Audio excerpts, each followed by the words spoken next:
What's up, folks? Let's adjust this camera just a smidgel digital. Yeah, so it looks like Mayo asked if I'm starting later than normal. On the weekends for the hobby hangout stream, I start late. It's an evening stream where we kind of hang out and discuss stuff. So normally Tabled Noob is with us. I'm not sure if he's going to be with us tonight because his daughter got sick, and then he got sick, and his wife got sick, so they kind of passed the flu around, unfortunately. So, what's up, Tan? What's up, Moses? What's up, Javasuko? Alright, so, let's see here. Let me get my Discord up real fast. Those always itches when I stream. Alright, Discord is up. What up? What up? So I spent today, gotta look fucking tired. Woof, looking rough. So I spent today up at Austin's, been up there since 10:30 this morning, working on prize support for Tim's shop for the tournament at the end of the month at Kringle, and I spent some time working on Tim's terrain. What's up, Sith? How you doing, buddy? Working on Tim's terrain for the shop. So I'll be working on some of that this evening. So should have that done in time for their tournament on the 24th at Kit Kringle in Asheboro, North Carolina.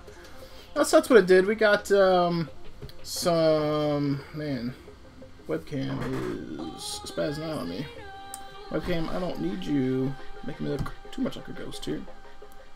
My lack of sunlight does that enough, friend.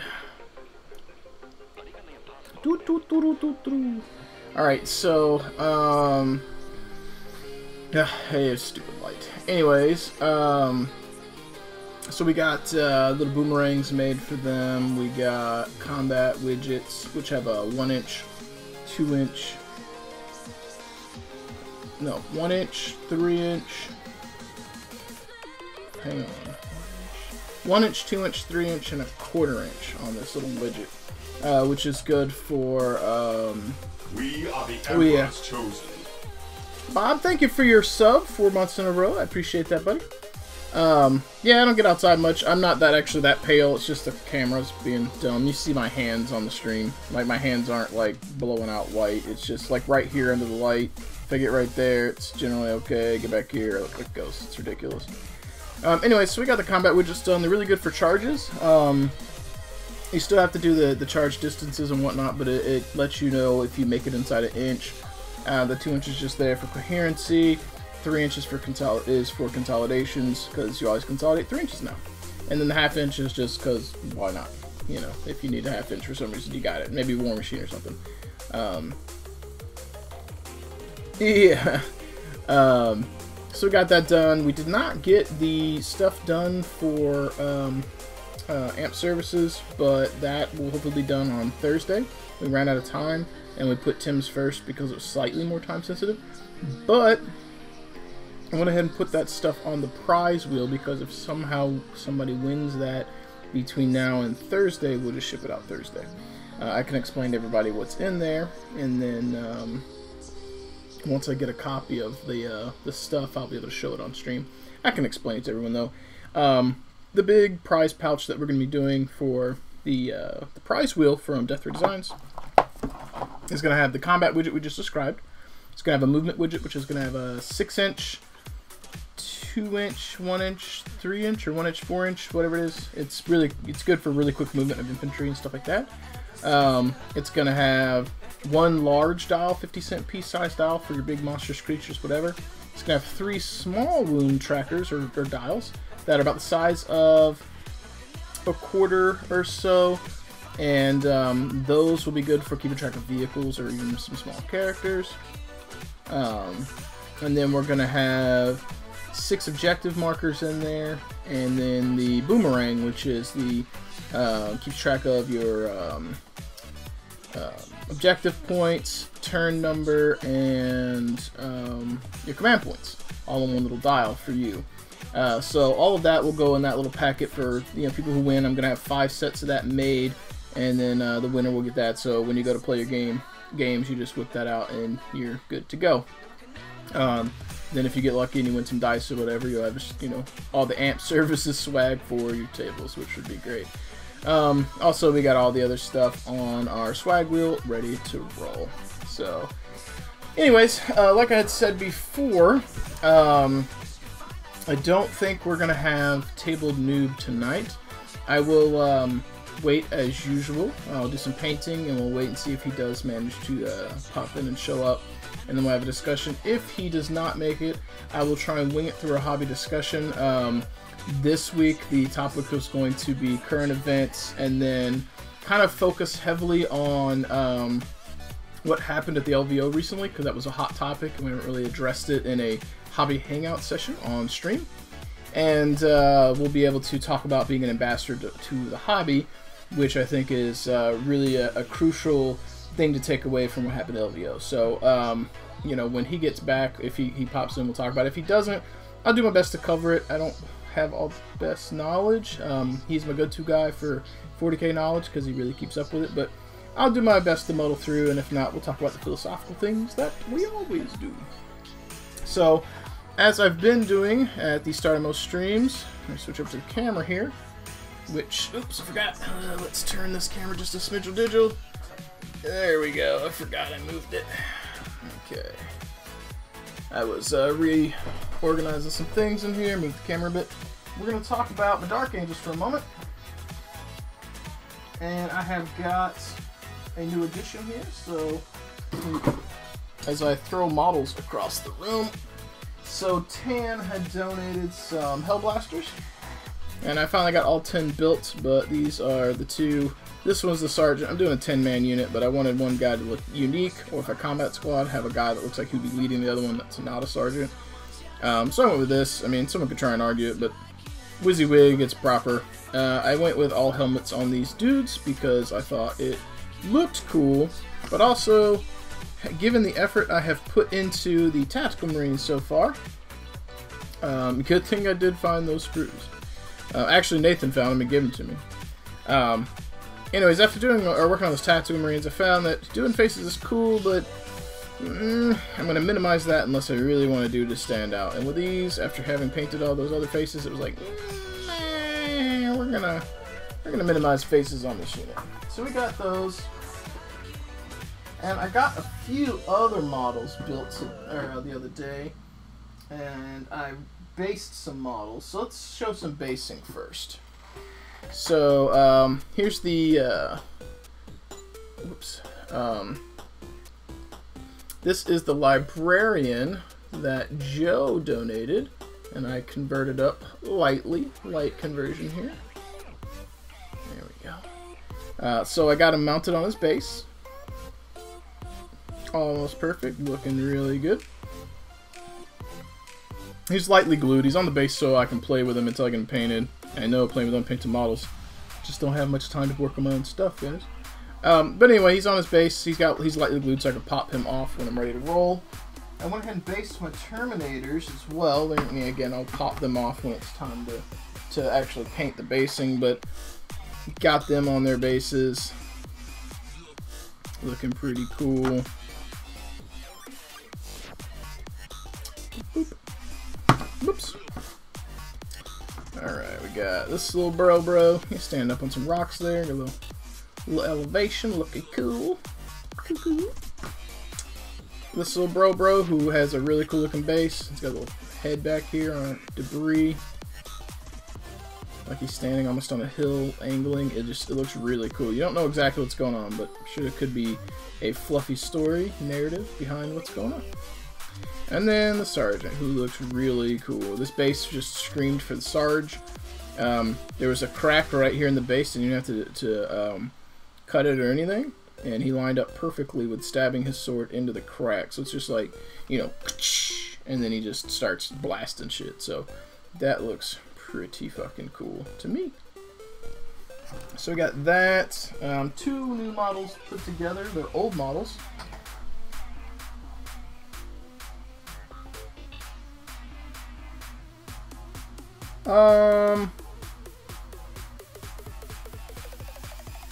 Those bases are from Cyborg's Miniatures.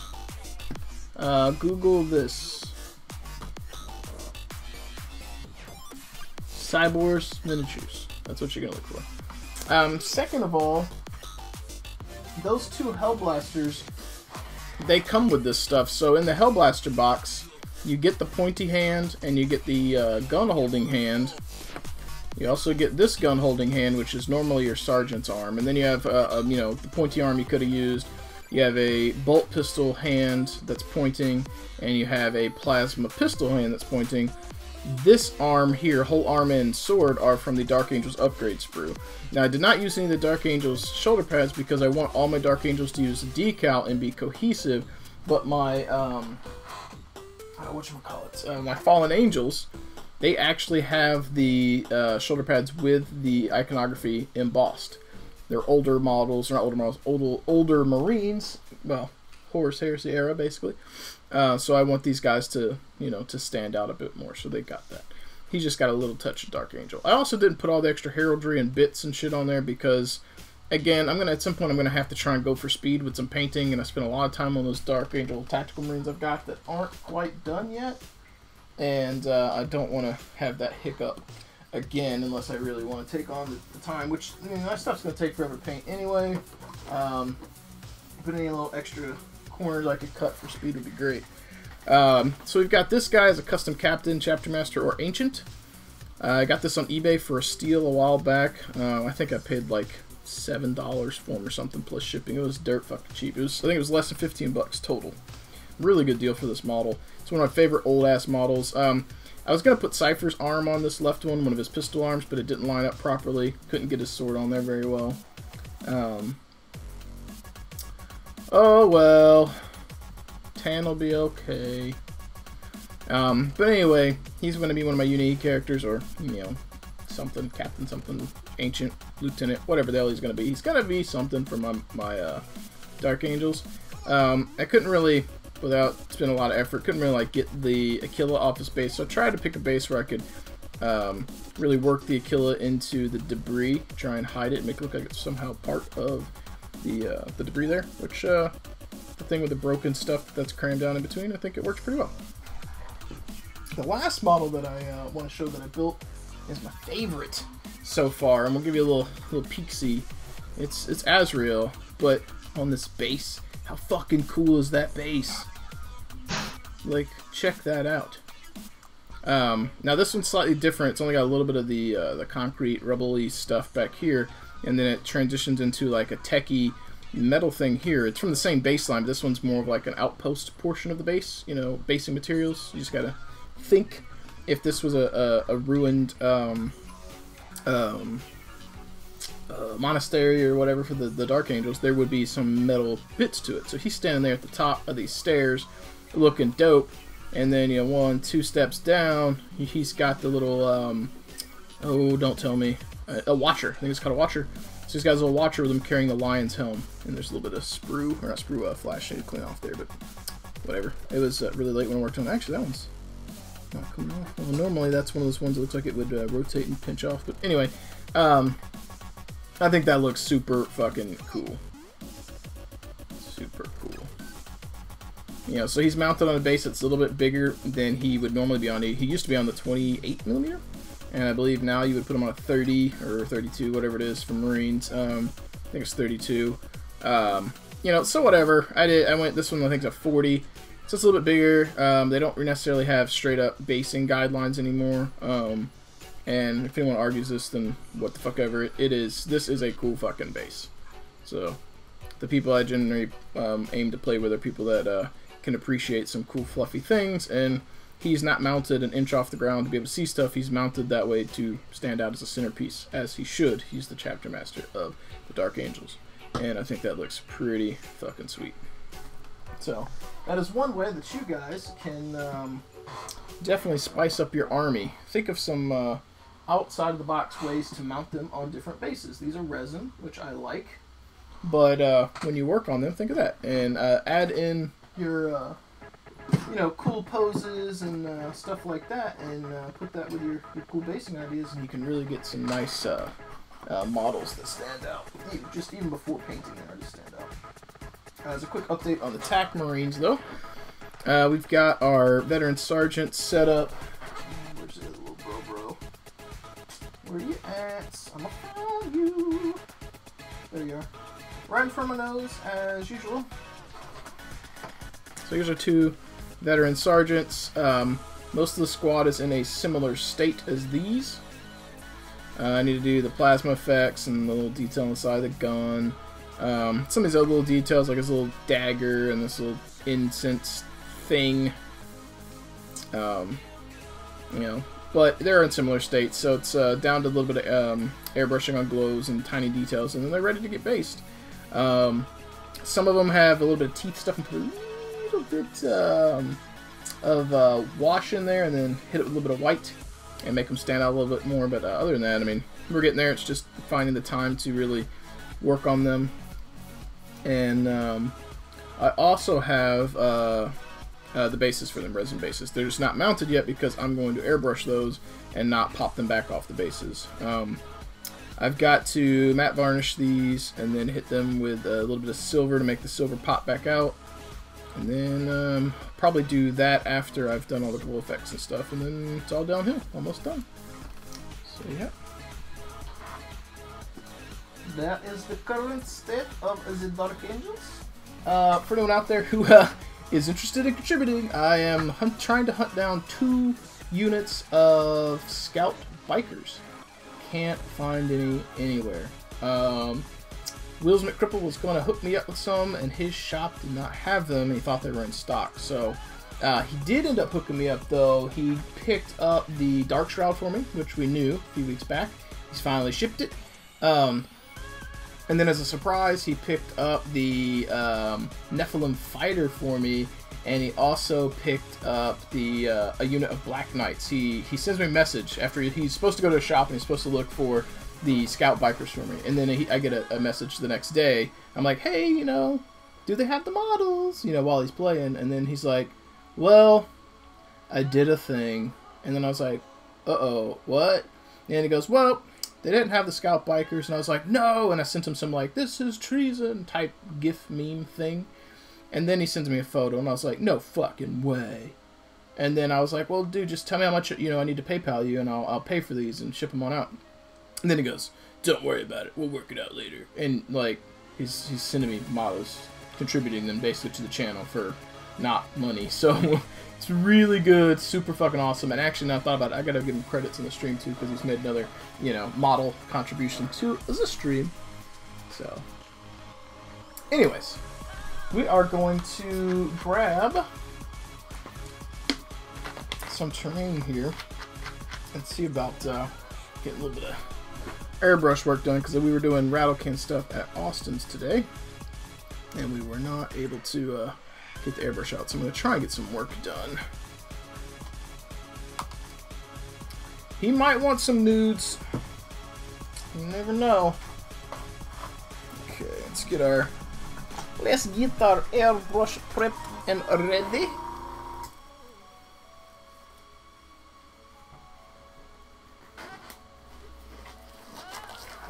Check our text messages really quickly. Okay. We are prepared to take off. Ooh. One more thing. I'll show you guys this real fast. This is our raffle thing. Boop, boop, boop. It should not say time to start a raffle for dice. This was me testing it. But this is what it'll look like. Let's move it just... Actually, I could probably make that just a smidge bigger. Want to get a little bigger? Yeah. Alright, so that's what it'll look like. You guys can't read it well, but it will pop up at the bottom and tell you what's popped up on the raffle. If you blow it up real fucking big, you can read it. We are the Emperor's chosen.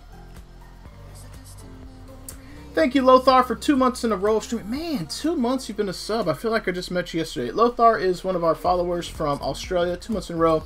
And I normally don't read these. Emperor's chosen. Woo! 6 months in a row for Wheels. Thank you, buddy. I appreciate that. So I normally don't read all of these, but Lothar says, hey ya, love your streams, keep up the good work. I appreciate that, man. That is fucking awesome. Fucking awesome. So, anyways, this is our wheel. You can't read it well, but it will pop up when we click the spinner. And then you'll hear click, click, click, click, click, and then it'll pop down at the bottom and say, we're going to start a raffle for, and it'll list what it is. So, letting you know. A Steam game.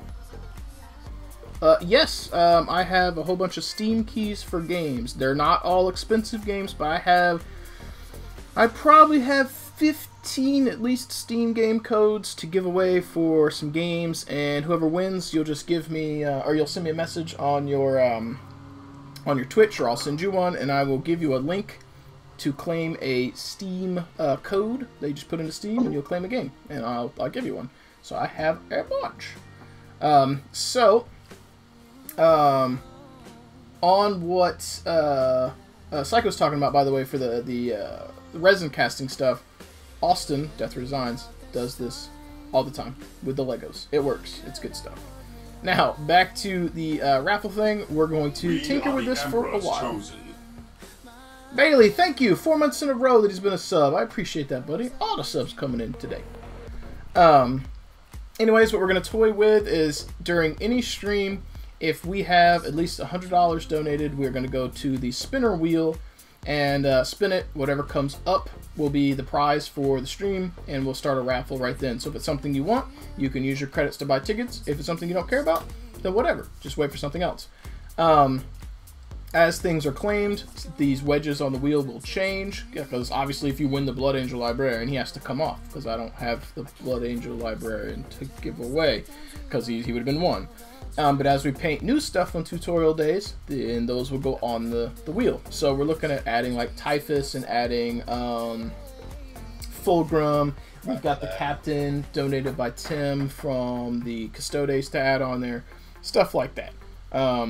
I will update and add new dice. I think once these dice have cycled out to winners, I think we're going to get some new ones made with my logo, but with the Fallen Angel symbol in the middle. So I'll do something unique this time for you guys to have something that's representative of what I'm currently doing, and hopefully we'll be doing sometime this year, and battle reports. So, and also one last thing when it comes to donating, this was an idea from Wheels McCripple.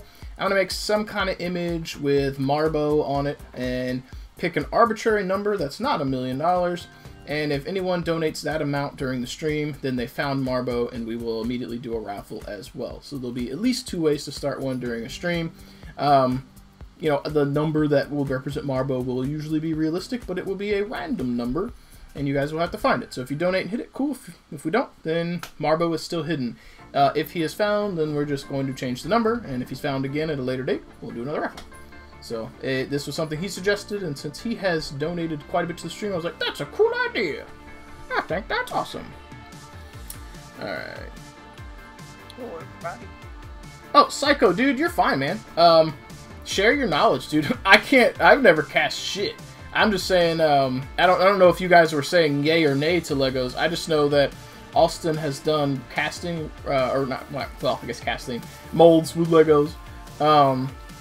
He made a mold to do that Warhound Titan's missing piece with Legos.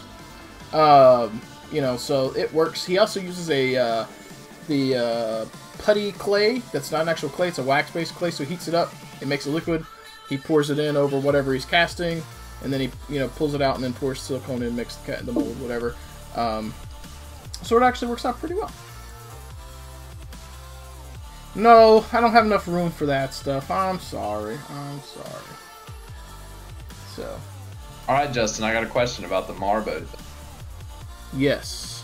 You say not $1 million, but is it going to be like some crazy amount, like $42.76, or will it be like a set dollar amount, so like $50 or $62, like that? I think I won't do random change. I think it'll be an even number, because otherwise it'll be like, you know, $33.13, and someone's going to donate like 33 and it won't go off. So I think that would be too limiting, but it's limiting enough. It's almost like winning the lottery, just having a number, but it'll probably be something that jumps around, but ideally early on for sure it'll be probably more realistic numbers, because the average person donating is not going to be donating, you know, here's a $200 donation, and Marble pops out and goes, whoopsie! And, like, people aren't going to fucking do that most of the time unless you're Wheels, you know, or Tan.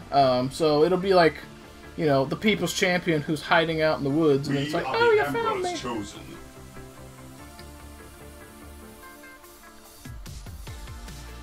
Interesting. Baron, thank you also for the sub. I really appreciate that, buddy.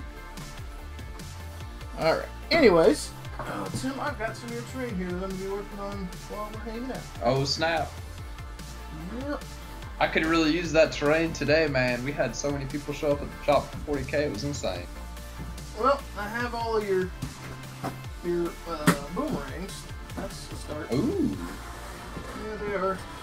They are done. When do I get them? Whenever I manage to get back to the shop. Alright. Which, it will probably be sometime at the end of the week, to be honest. That's fair. Yeah. Whoops, I can't put that over there. Can't put that over here. It's about to make you guys look a Mountain Dew bottle. Alright. Would you be more likely to come down to the shop if I were to offer you a bunch of cash? For, like, terrain, or just cash to pay me to drive out there? Perhaps for magic cards. Oh, Wink, well, nudge, yeah. nudge. But I'm kind of waiting on Dude, because that's a big fucking difference. I mean, if this was like a $50 difference, whatever, but he's offered to buy my whole collection, which is the totality of my shit, and that's a lot of Warhammer models. It's a lot, and basically, if I get out and I sell my magic, I want to sell all of it. Like, there ain't no stragglers. Take my whole box and the dice, and it's gone. Bye-bye magic. Oh, Christina, we hear you. I'm assuming that was her, unless that was Tim making weird noises. No, it's her. We can hear you. Oh, wow. Yeah, okay.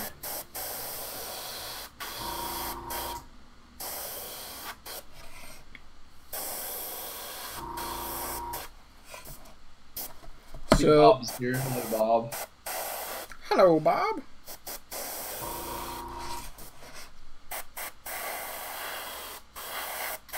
So, these aren't quite as drabby as I was wanting when we were working at Austin's, but whatever. Yeah, we're gonna get them looking good enough for tabletop. I got him to cut some stencils for me today. I'll show you those on stream real quick, assuming you're looking. Sure. Yeah, I'm looking. Alright, so assuming I got all these here, should be 5. So I got some stencils made with numbers, so we're going to number some of these buildings. So I got 0, 1, 2, 3, and 4. Because you've got 4 buildings I can really label off. You got the 2 bunkers, this one, and then the one with the tower. So we're going to put some numbers on them. And then he made this one, which should make you very happy. The one that's idiot. Yeah, and like that should fit. Oh yeah, right there. So like, boom, And the big reason I wanted that, to be honest with you, is I don't like asymmetry that much, and this is asymmetrical because of the Achilles. So I figured if we put Cadia right there, like that makes sense. Now we've got something in each one of the quadrants, and then we'll put a number on the top, and then weather up the building and whatnot. So. Yeah, sure. That is where we are currently at, but he did make these, and after I'm done with them, if you want them, you can have them. Assuming they're still functional. They are made out of an oil paper material. Psycho, good thing I am not planning to play Magic. Or not play Magic. Not planning to have children. It's a horrifying thought anyway. Yeah, I mean, to be honest with you, I got no problems with kids. I don't think anyone should do anything bad to kids. But I'm a greedy fucker, and I like my time with my fiance, and I like my time with my models, and I like time to do what I want, and I'm greedy in that regard. So, like, if I had kids, I wouldn't, like, not feed them and buy models. But if I just go ahead and just don't have kids, I don't have to be like, no, I never get to play Warhammer. That's true. That would cut into your very abundant Warhammer time. Yeah, I like how you put that, very abundant. Yeah. So what's this idea you're talking about that I saw in the Garrison about getting Nathan and Joe in a game? Oh yeah, it's gonna happen. That's gonna happen.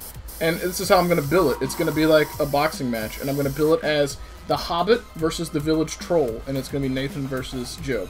That's what I'm going to say. I'm going to say that. It's going to say that in the title. The Hobbit versus the Village Troll. And I'm going to pick the goofiest pictures of them. You need like a random commentator throughout the match. Oh, well, I can voice over stuff for sure. Depending on how trolly I want to make this. Like, you know how like a sports announcer would kind of break it down as it's going on? Yeah. But I think that would be funny, and then people from the stream know them from the stream. So, and they know that, you know, Nathan's a hobbit and Joe likes to troll.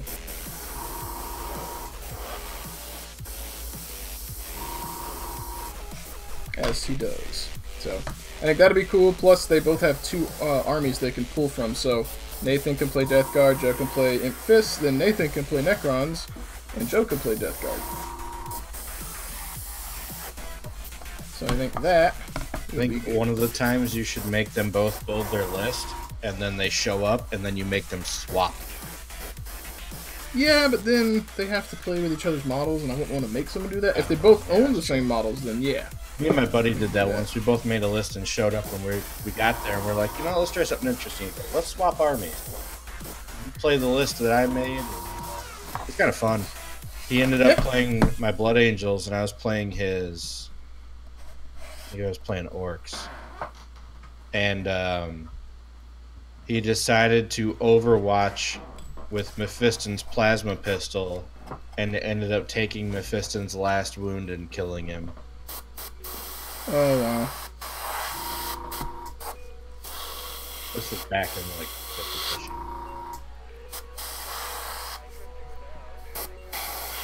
Back in the way back wins.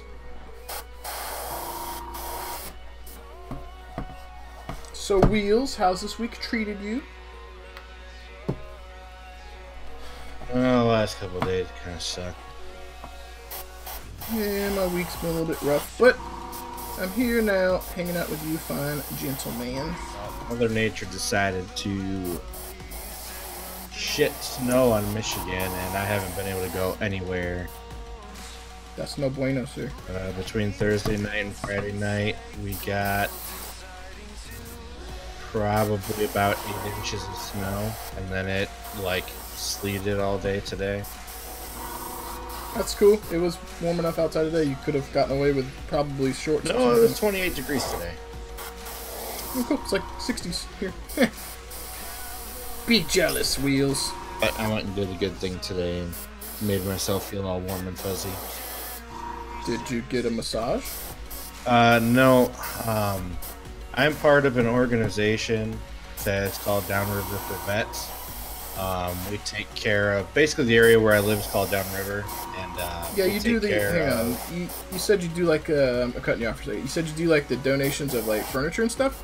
Yeah. Well, yeah, okay. It's the stuff like that. But today we found out about a homeless veteran that lives in the area, and I basically gave him 2 weeks in a motel. Basically, put him up for 2 weeks. While the organization tries to take him to the VA and see if they can't get him off the streets. Dude, that's awesome, man. Did you actually get to meet him, or did you just, like, anonymously donate? I didn't get to meet him, but I did get to talk to him on the phone. Did he get emotional with you? I mean, he was pretty grateful for it. I figured. Yeah, that's pretty badass, man. This is our largest donator here, Wheels. If you guys ever doubt his kindness, this is what he does. I mean, plenty of people have helped me. I try to give back in any way I can.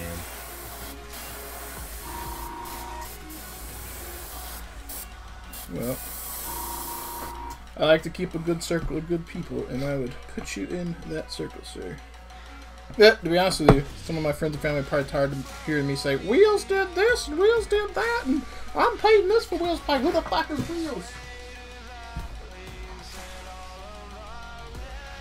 Hey, and speaking of military, I am the one who knocks. What's up, buddy?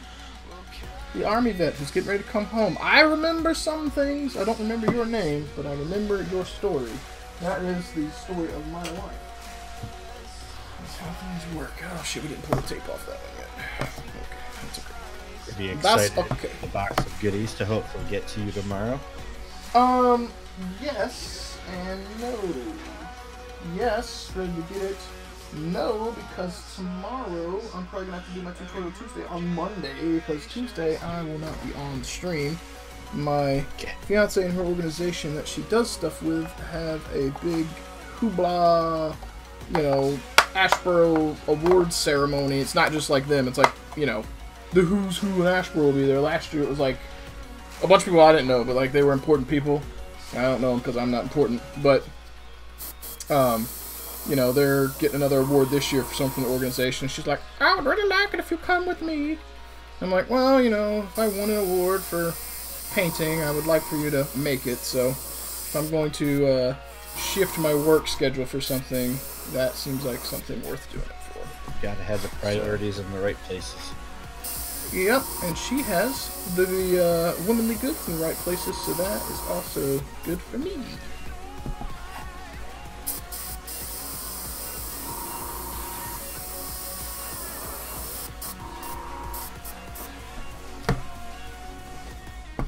Okay. And it looks like Table Noob popped into the stream.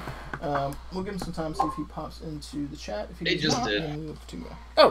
Well, Literally, as you started talking about it, I jumped in here. well, I saw. I wasn't, you know, I didn't know if he was just going to hang out and say something and then we were just going to babble, or if he's not feeling well. Because I know he's not feeling well. Definitely has been a long week. Okay. Well, how are you, sir? Are you feeling okay? I'm feeling okay. It's just like, you know, I missed 2.5 days of work for my daughter and miss another half day of work tomorrow. Like some That fun sucks, man. stuff. Give me one second. So, Who Knocks says he might be coming home as soon as he thought. How long did you get extended, buddy? Hopefully not terribly long. I feel like that's like getting told that you're gonna go do something awesome for your birthday, and then they tell you, you know, sorry, wait till next year, and then you're like, no. So, I can imagine that. Fuck, it sucks. But hopefully it's not for long. That's what I'm hoping you'll come back and say. And for you, Jason, while he's responding, are you feeling any better at least? Yeah, I mean, I do. I took a lot of medicine today, so I'm a little bit better tonight. But I think it was just more like being run down from the week. I mean, I didn't really sleep more than 2.5 hours any night. Flu to pneumonia is not a fun sight for a toddler, so. No, I can imagine that. Who Knocks? That sucks, man, but hopefully that will go quickly. And, you know, we will be here to hang out with you should you want the company. And in regards to being sick, you definitely just kind of sound congested, so I was expecting you to be in and be like, I'm about to die. So that is good. So I missed the actual start of this. Is the wheel actually active? It is, indeed. Very nice. Yep. So we've got a bunch of stuff on there. I explained how it works. I verified that it works. It does. I don't know how loud the audio is, so hopefully it doesn't blow anyone's eardrums out. But it is there. It'll make a, you know, click, click, click, click, click, click, click, click, click, click type noise.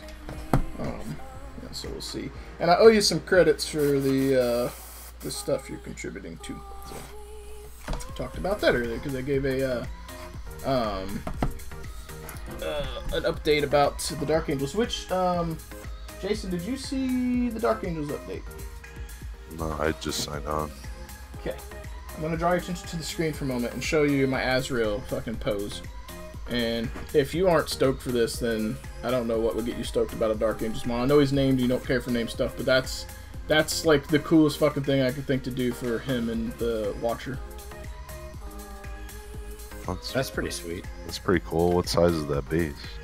Terminator size, I think, 40. Yeah, so it's a little bit big, but whatever. If someone that I'm playing with is that hardcore, I'll just have a stand-in model. I'm not that worried about it. I mean, personally, I know That's I'd definitely- let you use it, because, I mean, who really cares about that? Yeah, I mean, oh no, he can base more stuff. If he's into combat, things are probably pretty bad already. This is bubble. Now, Yeah. So yeah, I could see that. So if somebody's that worried about it, I'll have a stand-in base. Though I'm not going to tournaments, so if I'm cheesing it, I expect people to bitch. But I think his says units within. They don't have to be fully. I think they just have to be within. If it's fully within, I could see it being a bigger issue. If it's units within, it does make his bubble a bit bigger. But I think the only thing that's really going to be there is the Hellblaster. So if I switched my list to a parking lot of whatever gun line and he was now bolstering like 2 extra units he shouldn't have, I would definitely understand. But in the meantime, I'll just have a fucking stand-in base. It's not a big deal. I mean, it's fine because you have to have a standard bearer with or the watcher with them at all times. So a 32 and then a 25, it's probably like a 40 anyway. So yeah. On a proper base though, we've got the librarian that Joe donated, and I put him on a base, and I think he looks fucking sweet. So yeah, the bases are definitely cool. They are. They took long enough to get here.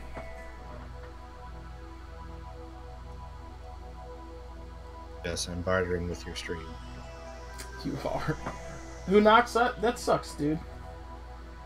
But I mean, I never served, so I wouldn't understand. But I feel like getting moved away from your buddies would suck. And in regards to Dark Angels update, one more time, since we were talking about Jason, I also set up the base for. I didn't do all the bases. I only did it on stuff that I might use. Other ones I'm waiting to paint. These I can pop off. But this base turned out really well because it already had a crack here, like perfectly lined up with his sword. So he's just jabbing it in a crack like he's angry, and then he's shooting. So it's kind of cool looking. It's very cool. Yep. Fucking still agitated. I had to wait so long, but you know, I got what I wanted. It's not like I was gonna have the models done before the bases anyway. So. How do those the demon bases look? Are those pretty sweet looking? They are. Let me hit this building with this ghost scent so it's not sitting here in my airbrush, and then I'll grab your bases and we'll show those real fast. Is that FLG or is that Death Ray Design? This is Frontline Gaming, I believe. And I had it up at Austin's today. And Claim it in the name of the Emperor. Hey, thank you, Tim. Top donation for the day. Got a little Dante action. Yeah, I did take it up to Austin's today. We're trying to get as much out of Rattle Cans as we could before I had to go into airbrush mode, just to get these onto the table quickly. And you got to peek at some of his competitors' terrain.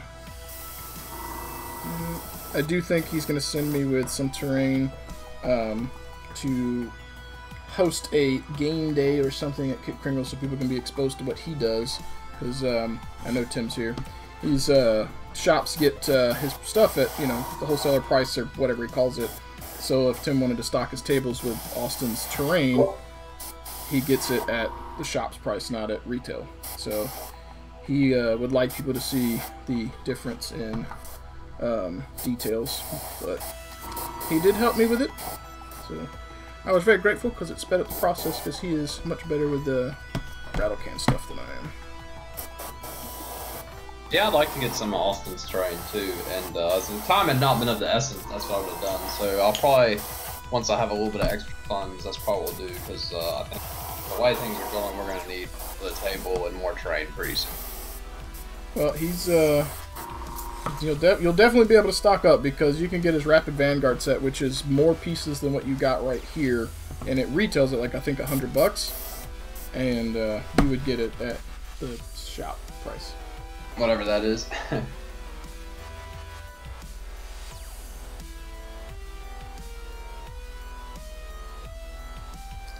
Yeah, that definitely does suck who knocks.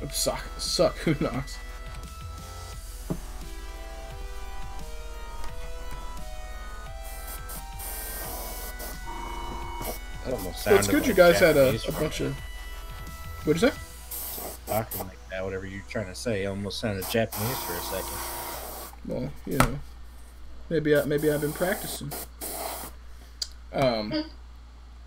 Anyways, it's good that you guys had a nice turnout. Claim it in the name of the Emperor. Not non. Hey! Thank you for the donation, Jason. I appreciate that, buddy. Read the screen. Oh. I'm sure it says something fucking trolly. Let's go to my donation page and read what he said. Thanks, Jason. You would do more than I did, you jerk. Okay. I was Should have put it as an odd number, like $12 and a penny. God. You're going to end up with like an Ultramarines U somewhere, and you're not going to know until a model pops off the base and there's like a U on the heel of one of those models. Thank you, Lothar. I appreciate that, buddy.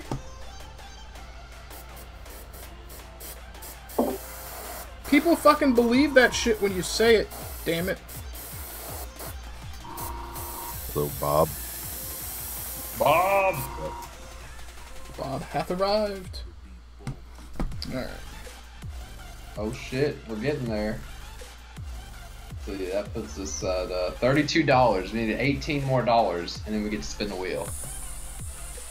I think Tan should donate 18 times $1. Ha! Don't give him ideas, that'd be super annoying. That's just a pain in the ass to do. You should probably hit like refresh on the page or something silly.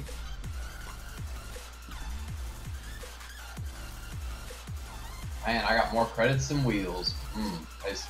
Well, before we do a drawing, I will update his because he did just donate more stuff. Oh. Yeah, I got a set of Black Knights coming and a Nephilim fighter. He's like, I did a thing! Yeah. Alright, so... Mills, if you ever want to do that thing, you can have me order it, and I can give it directly to Justin. And I'll give you a discount from Games Workshop. I don't know what prices you're paying right now, but I'll be glad to do that. What are we buying and giving me? So when I buy stuff from my store, I get a 20% off. Because basically my store has a thing where you pay $50, and for 1 year, you get 20% off of every GW purchase. Oh, that's pretty sweet. And since I started Warhammer, have never not renewed that, and then usually make my money back within the first week. I'm sure, yeah. I'm totally sure. I would suggest that other store owners do that, but Weapons at ready. It is time. Well, I mean, I had to ship him some stuff anyway. Well, I mean, I guess just Marvo, really, but, And a building. well, yeah, that too. Alright, so Wheels, you were asking. So first of all, if you look at the webcam, folks, this bag, this is resin shit for Wheels. Thank you It's for a the lot. post, Pirate Monkey. Yes, thank you. He is not here, though, because of auto host, so he doesn't even know that you said it, but we have said it. Alright, so, a few things. You've got some cool shields from Cyborgs.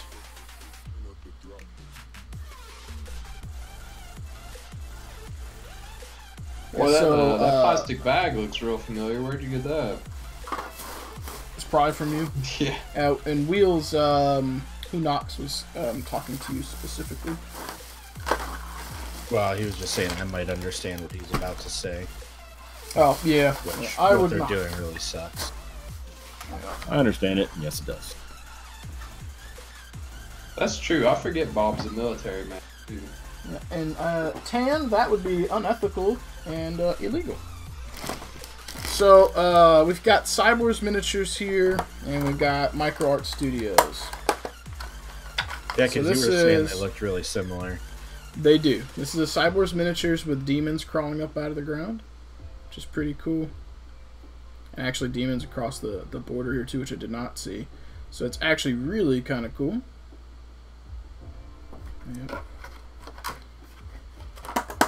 And then we've got some other cyborgs here that have, these are small ones. I think these are Terminator size. And they've got, Faces are thick.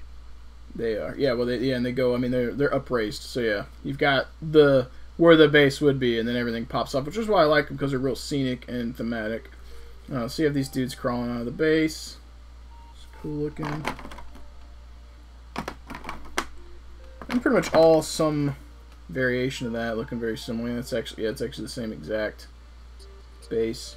They only have so many variants, and then you get, as many as you can get.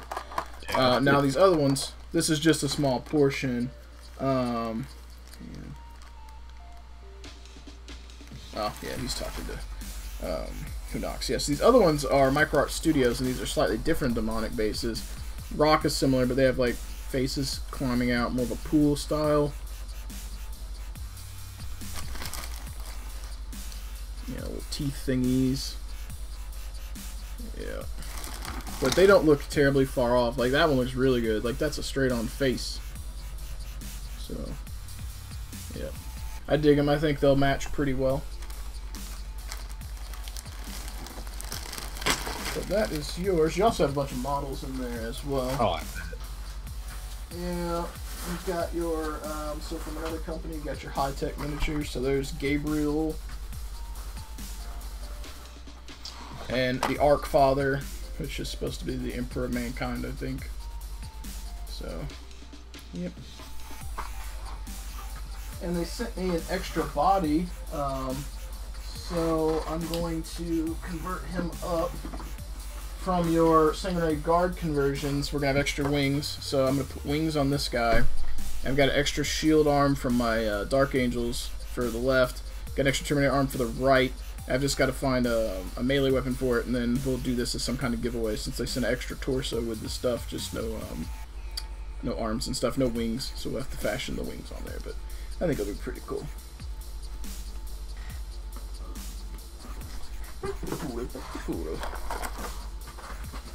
Alright, so we are approaching our 9:30 Hobby Hangout chats time. Jason, are you up for discussing things, or are you just down to hang out? What is of interest to you? It's whatever you guys want to do. I'm not the only one here. Well, you are my resident inquisitorial chronicler. So I think one of the things we discussed when we were talking about was current events in LVO. What sounds juicy for you, and or anyone in Discord? What would you like to start off with, guys? I vote current events, but that is me.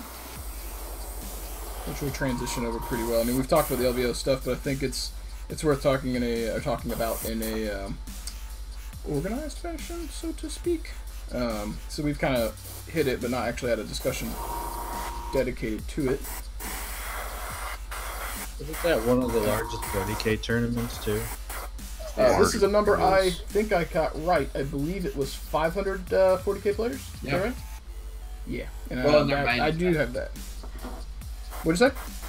In their main event, it's 500. Yeah, so if that was the main event, there might have been more people attending just that. Well, yeah, because they did a narrative campaign. They had a bunch of other games set up there. And... Yeah. I know that listening to one of the podcasts on Spiky Bits, apparently there was some discussion that a guy showed up without a painted army and they enforced the it has to be painted rule. I had not heard that. That's the third time that they've done it. I mean, what did he expect? I mean, yeah, if you're going to go to open play and there's no painting requirements, I'm fine with that. But if you go to an event and they say you must have 4 color minimum with a decal, then put 4 colors in a decal on your model. Yeah, they're like, you know, if you're going to a tournament, that's going to be the case. They're going to have at least some sort of requirement. Even my local hobby store that I've done tournaments at is at least a 3-color minimum. But that wasn't the requirement, and that's why they had instituted it. So that, in their own words, I mean, the hobby devolved with the tournament scene here over the last year to 2 years, with the, the end of 7th, the beginning of 8th, where people were showing up with gray plastic, and although I don't ever think it's justified, but it could be justified as because the meta changed so quickly, like people just could not keep up, and rightfully so, because it was a new edition. But yeah, they started this 2 tournaments ago, so they did the Bay Area Open and then SoCal Open or something like that. And they've been telling people, we're gonna do this, and at their SoCal Open, they had to pull somebody's models. He played with half an army for half a day, and then overnight he 3-color based them, and then played the next day with them. And then at LVO, they pulled this guy. Well, first off, they didn't catch it, right? So I think it was the second game when they were walking by, and the whole story was that one of them was walking by another table, had a rules question, and then saw this army, and every judge went by and they're like, yeah, those models they're not 3-color minimum. So they went up to him and they asked him, like, you know, you can go paint your models, come back and play. Like, literally, guys, like, when we're talking 3-color minimum, they don't, like, you spray it, you wash it, and you spray on another color, like that, and then you know, paint the bases brown. Like, that's, anyone can do that in no time at all. It's not like they're asking for super hobby glorified miniatures. Like, they're asking you to do what I do. Yeah. Yeah, what I do is overkill. I mean, even I know, like, what I do would be like, I'm going to a tournament. I'm not expecting to win. I'm expecting to try and, like, enter my army into, like, best painted for the event or something. I'm not, even if my army's good, I've put in all the effort not because I want to go kick ass with the models. I like to play fun, but, like, the whole point is, like, I enjoy this aspect. I would like to roll dice with the army and also enter it to compete in other things, not just rolling dice and trying to win that way, you know? Claim it in the name of the Emperor. Thank you for the donation, Lothar. I appreciate that, buddy. Look at you. Alright, I will go and match you guys. Oh, it's not. Well, on that bombshell note, guys, I gotta get off early, so I will catch you guys later. Yeah. All before Wheels can donate. Ha ha ha! So, I mean, so anyway, like, and then that guy, like, they didn't actually, like, kick him out of the tournament or DQ them. Did he get to finish his game? He DQ'd himself, so he, like, lost his shit, flipped out, and said, I'm done, and walked away. How did he DQ himself? Because he quit. He was like, I'm done, screw this, I'm leaving. You know, take me, I'm dropping from the tournament. So then he dropped, like, he threw, what I'm told, he threw a major hissy fit, started swearing at everybody, and then, like, said, I'm out of here. He left, cooled off, and then came back, and they're like, you dropped, like, we're not putting you back in. I bet he got mad again.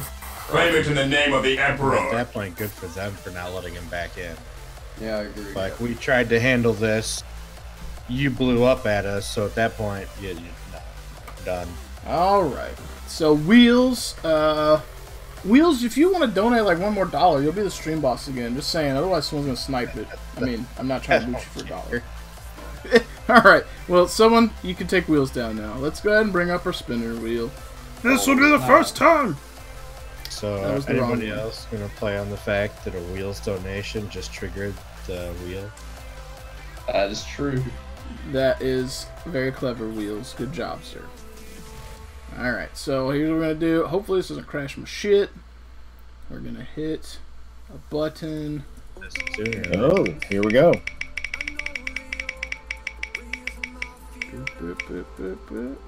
Weapons at ready. It is Alright, time. so let me set this up here.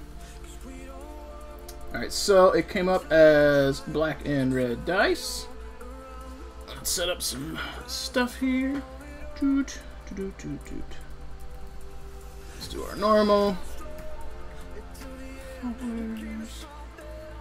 Alright, and what is it? 9:30, so we will let this run until 10:30.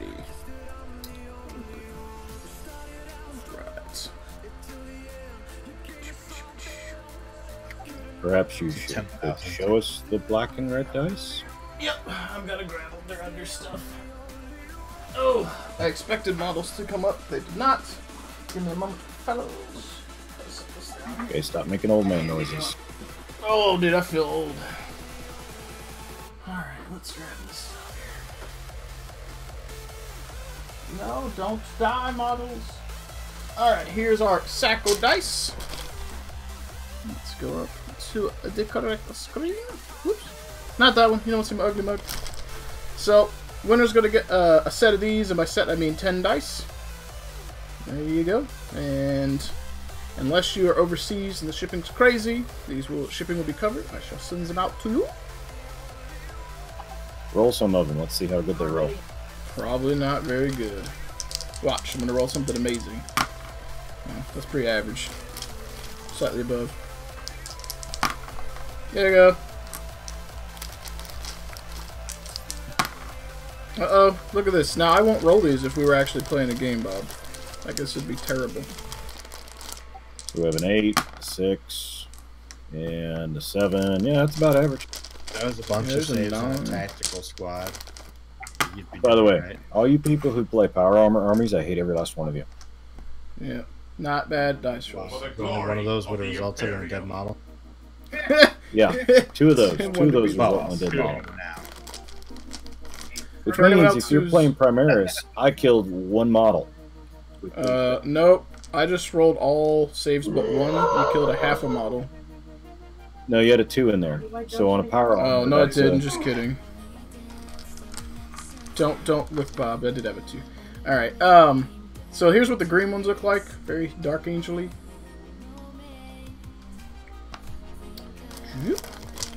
The white ones, which I love. This is probably the green ones and the white ones are my favorite. These are very ivory, so they've got little white and gold swirls and tan swirls in there. I love those dice. I mean, those two together look very dark angel-y to me. And then the blue ones, which I thought I had more blue. Apparently, I don't quite have 20 for some reason. I feel like somebody ended up getting dice off me, and I don't know who. Apparently, Mr. Amy, yeah, the Who Knocks wants you to roll 40 of them at once. That's like most of this bag. We could just take this 10 dice roll and just times it by 4. There you go. They're weighted. See, there you go. There's dead stuff right there, but look at all them ones. Poo poo chew. This is what people came to watch. There you go, there's 2s. Yeah, those actually roll good. Now, I'd be rolling the green ones and probably roll like crap.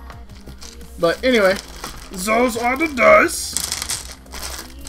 And once we pick a winner, we will, that one set of black dice will come off the prize wheel, which will increase the odds of everything else because there'll be one less thing on there.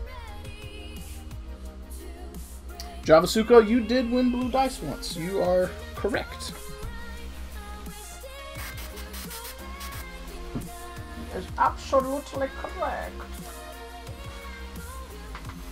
Alright, so before the spinner wheel happened, we were talking about the guy just DQ'd himself, the LVO, came back, and then was not allowed to play. That is where we ended the discussion. Yeah, I'm perfectly fine with them doing that, because had he left in a semi-sportsmanlike manner and said, look, I just need to leave for 5 minutes to cool off, Gotta cool off. Yep. they may have said, all right, you, while we don't agree with you leaving the game, didn't leave on bad terms. Please, you're a loss for this round. However, you'll be in the next round. And while that happens, go throw some paint on your models. They had a full painting section with tutorials going and everything. Like where you could literally just sit down and paint your models. So you're saying I could have showed up with the 2,000 point list and said, hey, I know nothing, teach me, and they would have helped me paint to that standard a 2,000 point list. I doubt that. But they had like people there running painting tutorials, and they had a painting area where people could just, chill out and paint. Like Nobody tell Nathan that where contest they is just running. said, somebody like that could have been like, okay, I'm a loss for this round. I've got a couple hours. Go throw. It's a tournament list. He's probably not running a ton of models, so he could have easily went and thrown 3 colors of paint on each one of his models in the few hours he had, and then played the rest of the tournament and been fine. He probably could have had cash and be like, hey, homie, so everyone's to help me paint my shit. Here's some money. Sit down and paint my shit with me. But yeah. The other thing too is like in tournaments past, whether you're over points or make a list error or you're not painted, most tournaments make you pull those models. Well, if this guy didn't have an army to play with, that means his whole army was freaking gray. Like, yeah. And that's the thing. Like if he only had like whatever 500 points, he could have played his games at 500 points down. But it's a huge event. Like, okay, fine, you don't get to play your 6 freaking games of the championship, and I get it. I get like you paid all this money to come to Vegas, you bought a ticket, like you took time off. Like everyone is sorry for you. But there's a million other events you could have played there. Like go to the demo zone or take your army and go play in free play. Like whatever it is. What I miss? We're You didn't miss anything. just talking about random stuff. Okay, You're I losing see out you way talking. more money and time on that trip by losing your shit and leaving the tournament altogether, where you could have just missed a round. And this comes into the discussion we had previously about I don't always get along or see eye to eye. I won't say get along. I don't always see eye to eye with people who are the hardcore tournament guys. But Johan, one of the guys I talked about, who I made a rules call, and once as the judge I made it, the bitching stopped. He literally said, "All right, let's go." And then him and Jerry sat down and fucking played, because he knew as the TO, once I made the call, it was done. Right or wrong, arguing's not going to change it. You only have so much time to play. Go finish your game. Exactly. So if you're going to be that is what you're interested in. You're going to be the tournament player. There's still a way to be a good tournament player, and this is an example of just being a little shit. Like, if he had taken that on the nose and like, yeah, didn't know this was a restriction, blah blah blah, I fucked up. Okay, handle it with grace. Kind of like the guy at the end of the event who got caught in the bullshit stuff at the end of LVO, which we were going to end up talking about. He took that very, very well. That was very classy. He could have bitched. I mean, most people probably would have bitched, but he didn't. So there's a way, I think, even if I'm not super competitive, I think there's a way, or there are competitive players who are good, classy competitive players versus the boogeyman ones that I talk about that are the ones that make me not want to play games. And this is a case of somebody who's let their emotions get the best of them, and they just don't have that same level of composure. Are you talking about the match where like the one guy deep struck his stuff in and then wasn't allowed to move his army by his opponent? Yes, that's where this is where this whole discussion is going to end up going, because this has been out a while. There's been posts about it. There was the one that I shared. What was it? Frontline, I think. The one I shared in the Facebook group. It was probably Frontline because they covered it. Yeah. If one of you guys is feeling particularly awesome, wants to grab that link for the chat, that would be fantastic. I read that article. It was really well worded. The author saw both sides of the point, and I think that he made very good points. I understood both sides and completely agreed with what he was saying.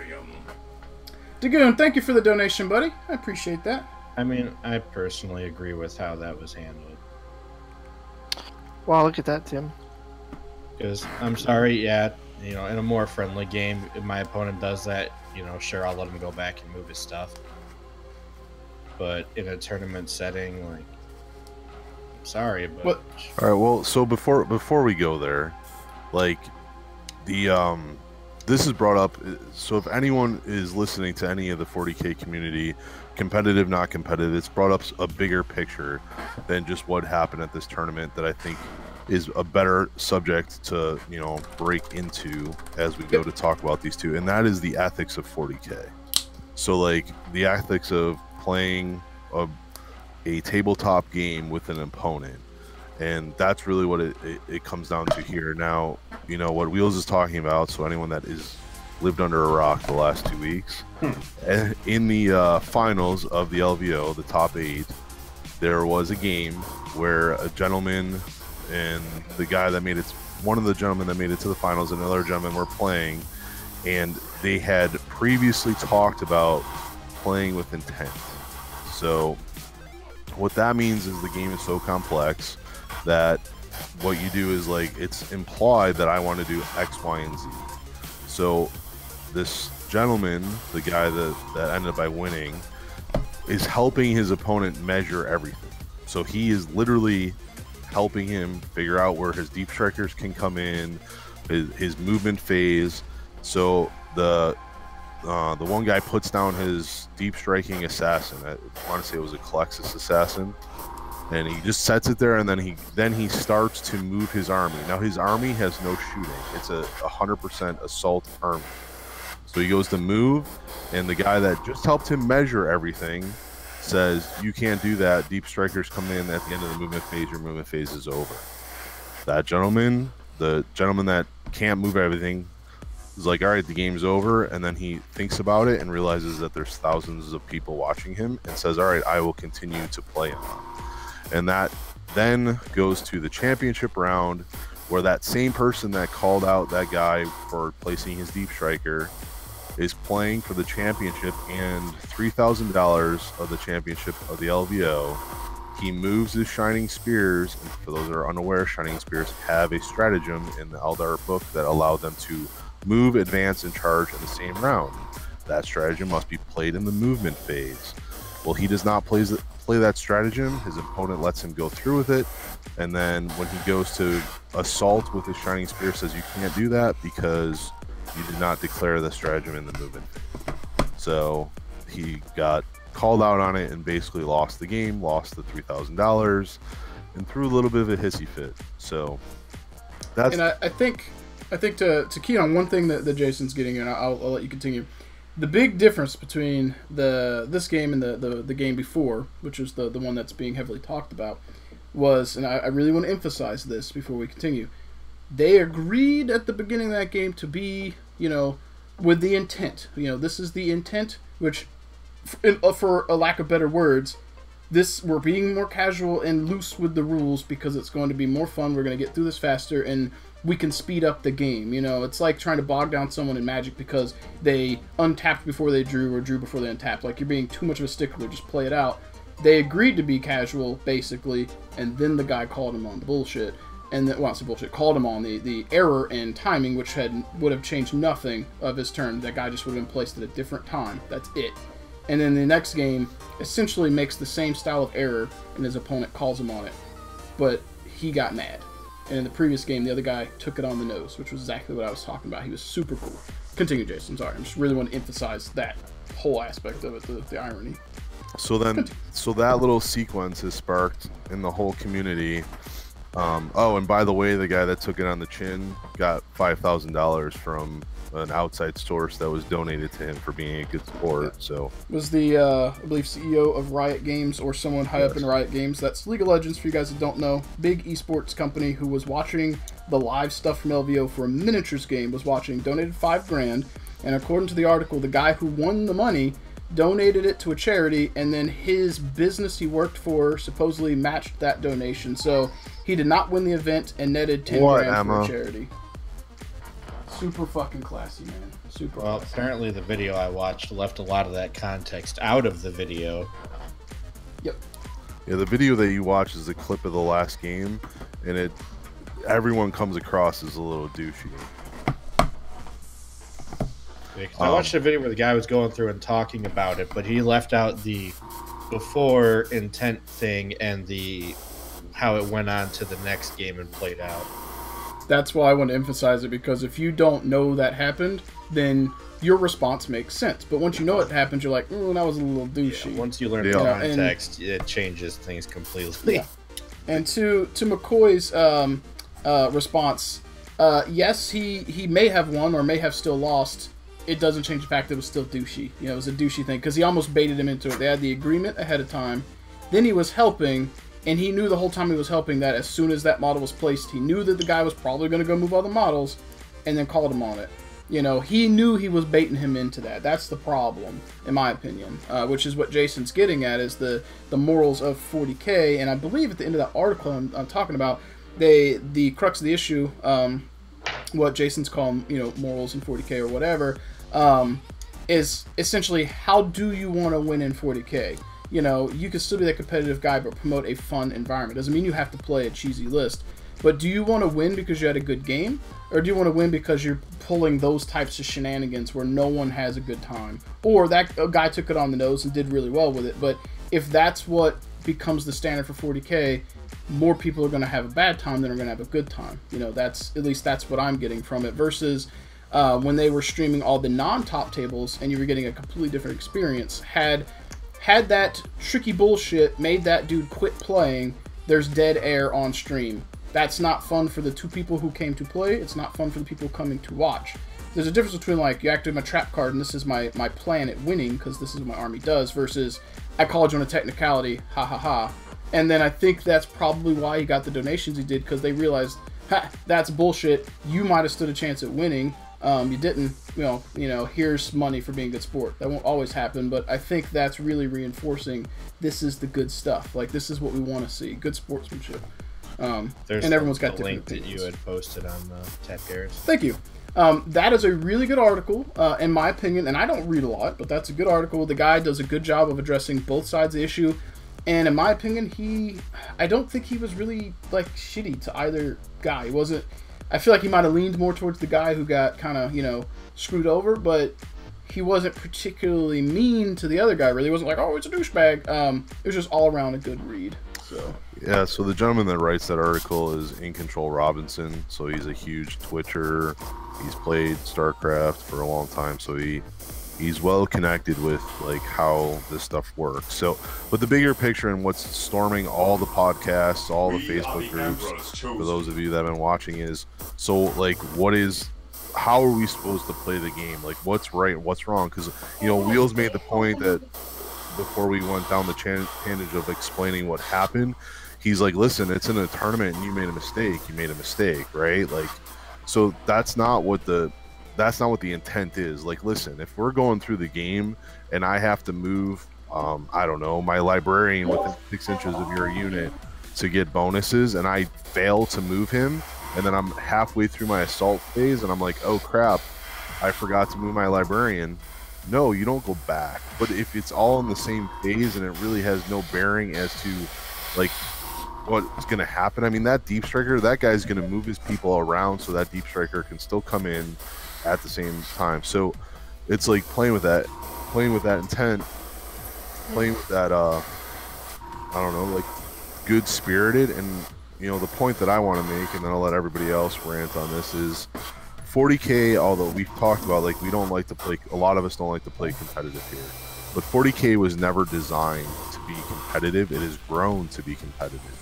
What 40K was designed was recreating the battles of role-playing out on the battlefield.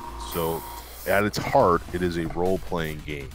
When you go to an event, you go to your local shop, like, just remember that. Remember that this game was meant to have Space Marines go up against 1,000 orcs and living that legend of those Space Marines out on the table. So, and we all get wrapped up in it in times, but you know, how do you want to be treated? If you forget something that's vital to the way your army operates, do you really want someone to come down and be like, oh, you can't do that, you didn't go in 3-step sequence? No. Yep. What you should say is, hey, like, go ahead. Now, for me, I'm never gonna, if I forgot, I'm gonna say, no, I forgot, my fault, 100%, you roll on.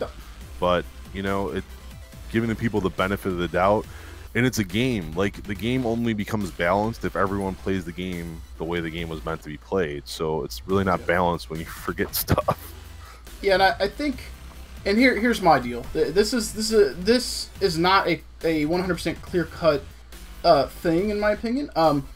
I think it's a case-by-case basis. And in my opinion, at the start of that match, if there was not the agreement of, this is intent, we're going to do these things because it speeds up the game, and we're going to do this because this is the spirit of the game. If that agreement was not made, then the guy who called them on it, I think, is in the right. That's within the tournament parameters. It's his right to say, you did it wrong, it's out of order, there's order of operations for a reason, there's money on the line, this is why I'm doing this, I'm sorry, but I got to do this to win. So I get that completely. Even when he's like, I'm going to help you measure this stuff so you can move your guys around it? No, that's example 1 I'm discussing. Example 2 is when they have the agreement to be more lax, to help each other, kind of like an X-Wing. An X-Wing, that's the only game I've ever played where you help each other do things, because at some point your ships are on the other side of the table.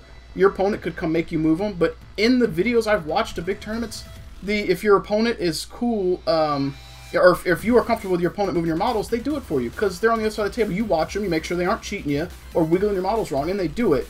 That's the same thing as helping someone measure their models. So in this case, I feel like he took advantage of an agreement to be more casual, and then there was no way to really enforce that agreement, which sucks, so he's in the wrong, you know. I feel like had they not had the agreement, and it'd be even worse if they didn't have the agreement, and then, like, he casually turned into, like, oh, let me help you, and then fucked him. That's even worse. But I think that's the two differences. They agreed to be casual, and then he pulled that. Or not casual. They agreed to be with intent. Like, I did this out of order because I'm going to go across the whole table, then have to come back. I can just place him here where he's going to be here anyway. And just, this speeds up the game. We're on 2.5 hours. You give me that benefit. I give you that benefit. We both get more turns to try and win with. You know, that's the way I take it. Not everyone's going to take it that way, but I see it as two different instances. It depends on what's going on. But in instance number 2 at the start of the game, that how that began, I feel like it's the way 40K should be played. Like, you know, hey, I missed my Deep Striker, I haven't gone on with the next phase, can I fix that? Yeah, go for it, dude. Like, it will not change the game at all. You just got out of order. Not like, oops, I missed the Psychic phase, we're now in the Assault phase. Well, I'm not trying to be a dick, but you did. That's a big mess up. That's not like rewind 2 seconds. You know what I mean? Which I think is kind of what you were saying. So I agree with that. Yeah, and I mean, to Knox's point here, like, you're a hardcore competitive gamer and nothing else. I completely get that. Like, you're in it for like the mechanics of the game, the stats of the game, but that doesn't mean that you like lose the intent behind the game. Like, listen, when you go to a tournament and you got to squeeze 2,000 points into 2.5 hours, you got to move at a steady clip. This isn't we're playing in mom's fucking garage and we have 6 hours to like go through every fucking rules debate.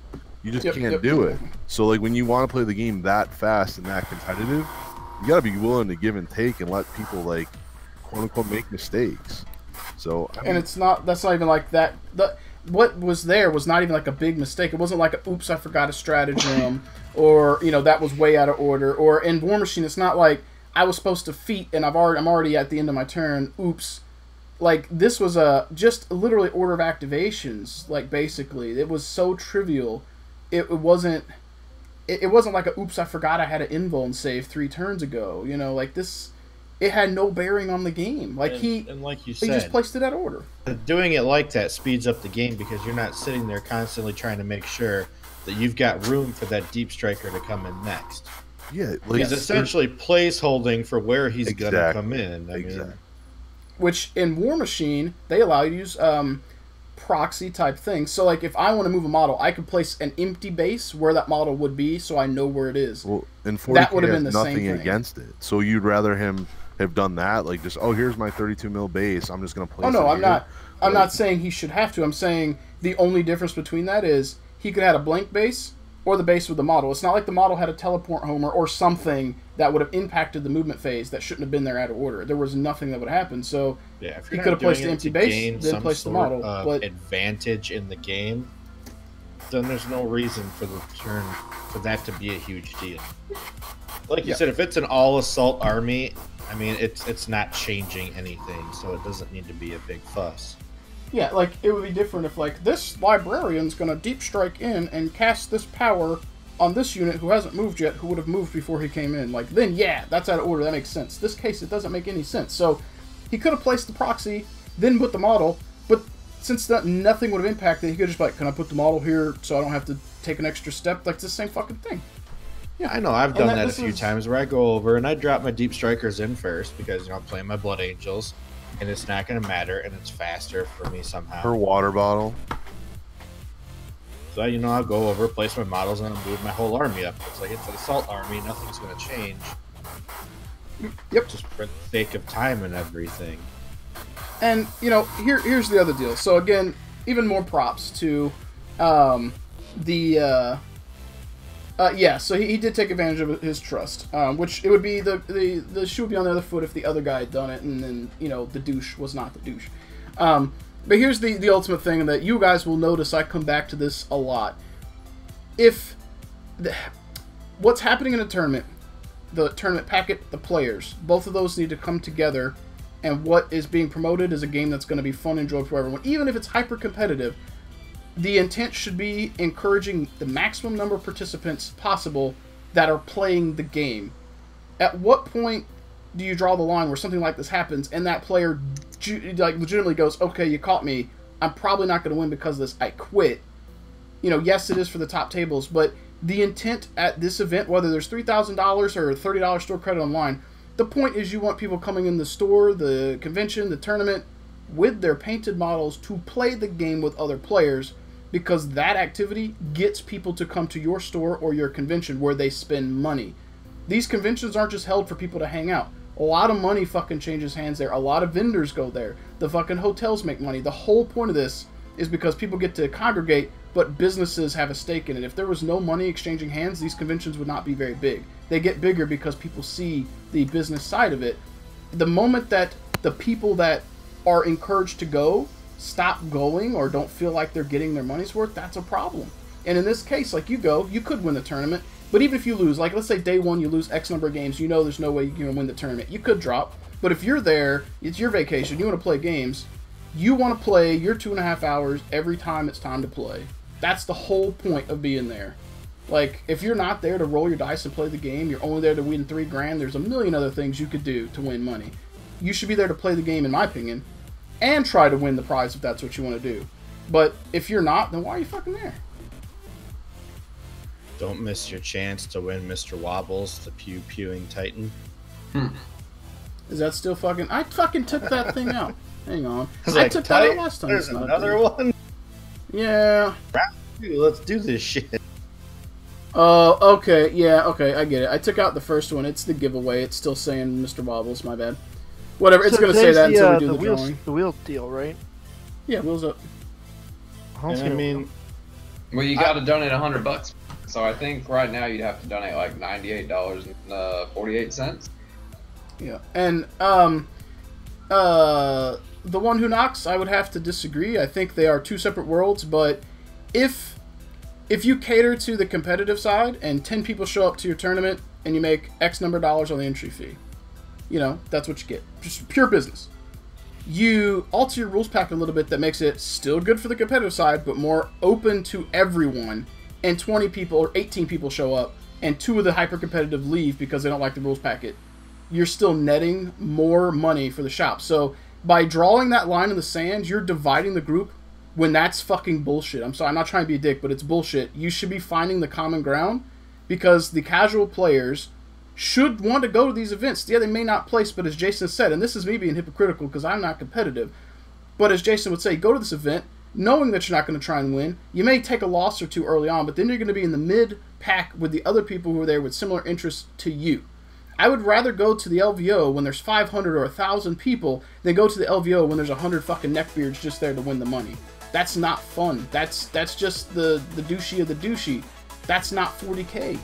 That's my opinion, of course, but that's not what it's about. Like, you're catering to a small minority, and then at that point, that's only that number of people spending money. Like, if that's where you're getting your money, like, that's not going to happen. Those are probably also the people who put, stereotypically, minimal effort into their models, minimal effort into painting. They're there to just do that. But if you get catered to a thing that's going to pull in both sides and get a bigger pool, you make more money. Just pull things. Listen, I'm not taking away from competitive 40K. Like, I love to see that there was, you know, over 1,300 people watching the stream for LVO, and I think that where I want my hobby to go is that way, right? But like, I would love to see it 2,000. But we have to remember, as hobbyists and lovers of 40K, we're the niche and the niche of the niche, the nerd of the nerd of the nerd, right? Like, there's not many of us. There might seem like there's a lot of us when you're involved in this hobby, but there's truly not. So anything that we can do to foster and grow that community is better. And like, when you go to a tournament and you know that you outclass somebody, what's the difference of letting him, like, if I was playing Nathan, I'd let Nathan just go back and do everything he wanted to do again, because I know at the end of the day, I'm still going to stomp him into the ground, so you go ahead and remove. I mean, I know personally, I've gone to a couple tournaments, and I mean, grant where I live, you know, they're probably not really a big deal. But when I go to a tournament, I just try to take a list as fun, and I pretty much accept that if I'm not at the bottom of the ladder, I'm pretty happy about it. Because I know I'm not a tournament player, and I can't build that really kick your shit in tournament list. I just don't have it in me. So I go for the aspect of playing armies I'm not used to, playing different people, and just trying to have fun with what I'm dealt, and not place on the bottom. Yeah, and you're meeting with people of similar interests, and I would also disagree that the only people spending the big bucks are people who play net lists or people that play hyper-competitive. I spent way too much money on 40K, and I've played in 0 tournaments. I've played in 5 tournaments, I think, in War Machine, and I've spent at least 10 times more on 40K and never darted the doors. Not one time have I darted the doors. I've spent so much fucking money. And I could go buy a really nice vehicle if I sold all my Warhammer shit. I put up my collection, and I played in like only a handful of tournaments, and don't get me wrong, I love the competitive scene, but I am a quote-unquote casual player, and I would put my collection up against anything. I guarantee I spend more dollars in a month than any tournament player. Yeah, I think, and part of it goes back to what you were saying earlier, Justin. You're talking casual versus competitive, but I don't know if that's the actual comparison that we're making. Like we're talking to Knox there. Like, one of the things that you're actually looking at is, do you want to go to a tournament with the best army that you can build and play the best you can and win that way? Or do you want to win by exploiting loopholes and being, a little fucker, basically? Like, is that how you want to win? Or do you want to just, like I said, build the best army you can with your collection of models and just play the best you can? Like, that's how you should win. And, like, you can do that competitively or casually, either way. And there's that crossover. It's when you're not really talking about competitive players so much. I think that you're talking about people who are willing to exploit the loopholes and exploit the game system to get an advantage over other people, not just people who are playing their heart out. Yeah. I agreed. And I guess I lump it together because I feel like a hyper-competitive guy is the most likely to do that. But you're absolutely right, because a hyper-competitive player probably, like, I get the loophole could be there, I get that you could call someone on it, but I feel like the intent is to promote a positive experience, even if you stomp the other guy. I've lost games in War Machine and had fun losing. Like, some of the stories from 40K don't sound fun. It just sounds like out-douche the douche, and that's not what it's about. So, as Tim said, it's like, how do you want to win 40K? Are you there and you want to win on a technicality, and that's not, like, that's how you won, or do you want to be there because you won with a superior list or superior tactics? And as Jason said, if you are that guy, let's say you're the #1 40K player in the world, and you're playing against a 10-year-old, you're going against a fucking 10-year-old who's never played 40K, and instead of letting the 10-year-old correct a mistake, who he's probably going to beat anyway, he pulls that shit. That's not in the best interest. He was probably going to win anyway. Like, there's, like, in War Machine, I'm using this example because it's a very, like, competitive rule set. I have let people fix stuff. I've had people let me fix stuff. This is not what you have to do. It's not in the rules. But the general rule of thumb that I've experienced from that competitive side with probably 80% of people is, hey, here's what you do, here's what you do. I'll remind you, even in X-Wing, same thing. Reminding people or letting them fix stuff early on. And once you've told them or reminded them, if they make this mistake a second time, it's on them. That's the rule of thumb that I've experienced. Like, helping someone, especially someone who you're probably better than tactically, reminding them of stuff, letting them, early on, like, hey, just make sure you know this. I'm not going to remind you later on, but I want you to know. You're being a good sport, and you're giving them the best possible chance to give you a good game. Are you there just to win, or are you there just to play the game?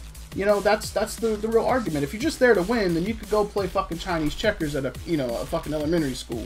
And that's I'm not trying to be a dick, but there's more to it. Like, every time you sit down to play, even if you're probably going to beat the other guy, you should be trying to encourage them to come back and play more with you or anyone else. Like, if they leave with a sour taste and don't play again, you've made someone exit the hobby. That's the problem. At least for me, that's the big fucking problem. I agree, but like, I don't think it transcends into all that, because it is a tournament, right? Like, yeah. So I'm not asking them to pull back, but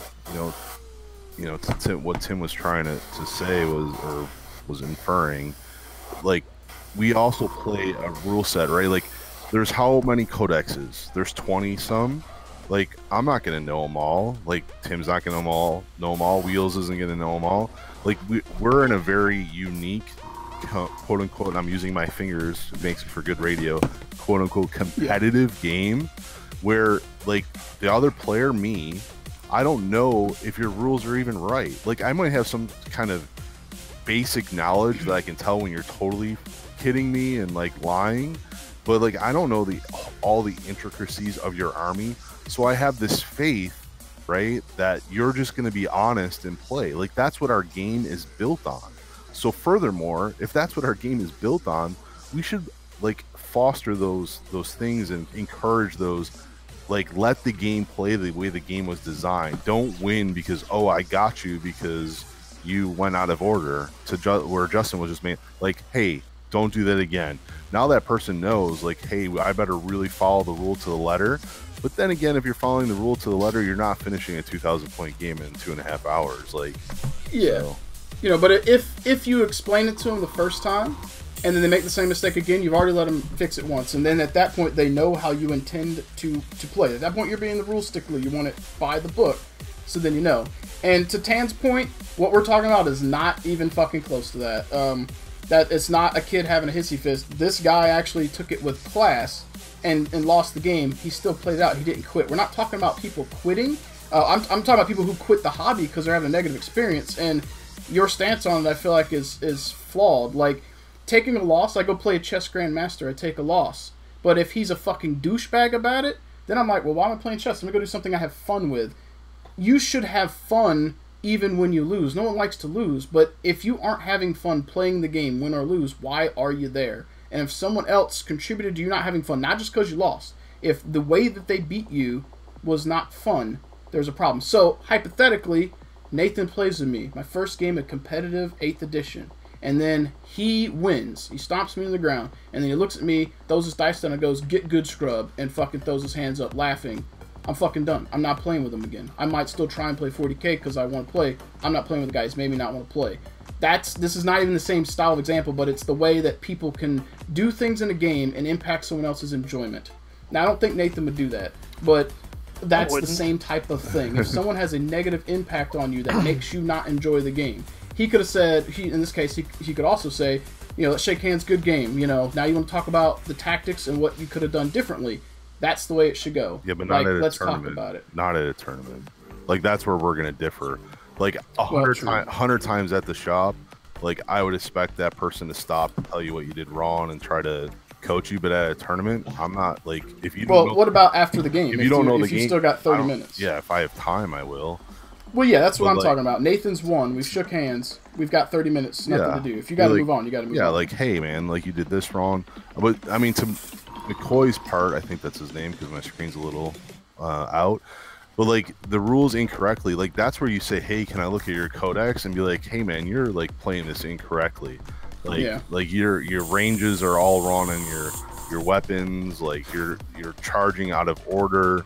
Like, you can definitely, like, bring it up in conversation. The reason that everybody's having this conversation, guys, and it's heated, it's going to go back and forth, and everyone's going to have different opinions. We get that, but it comes down to the community to police itself, because a tournament organizer can't have these rules. Like, the predicament that they were in at the LVO is they got called over to the table, but what do they say? Like, that's the rule. The rule is in black and white and in the book. Like, when you place a deep striker, it ends your movement phase. Like, they can't say, oh yeah, but this time you can go back. No, they're handcuffed.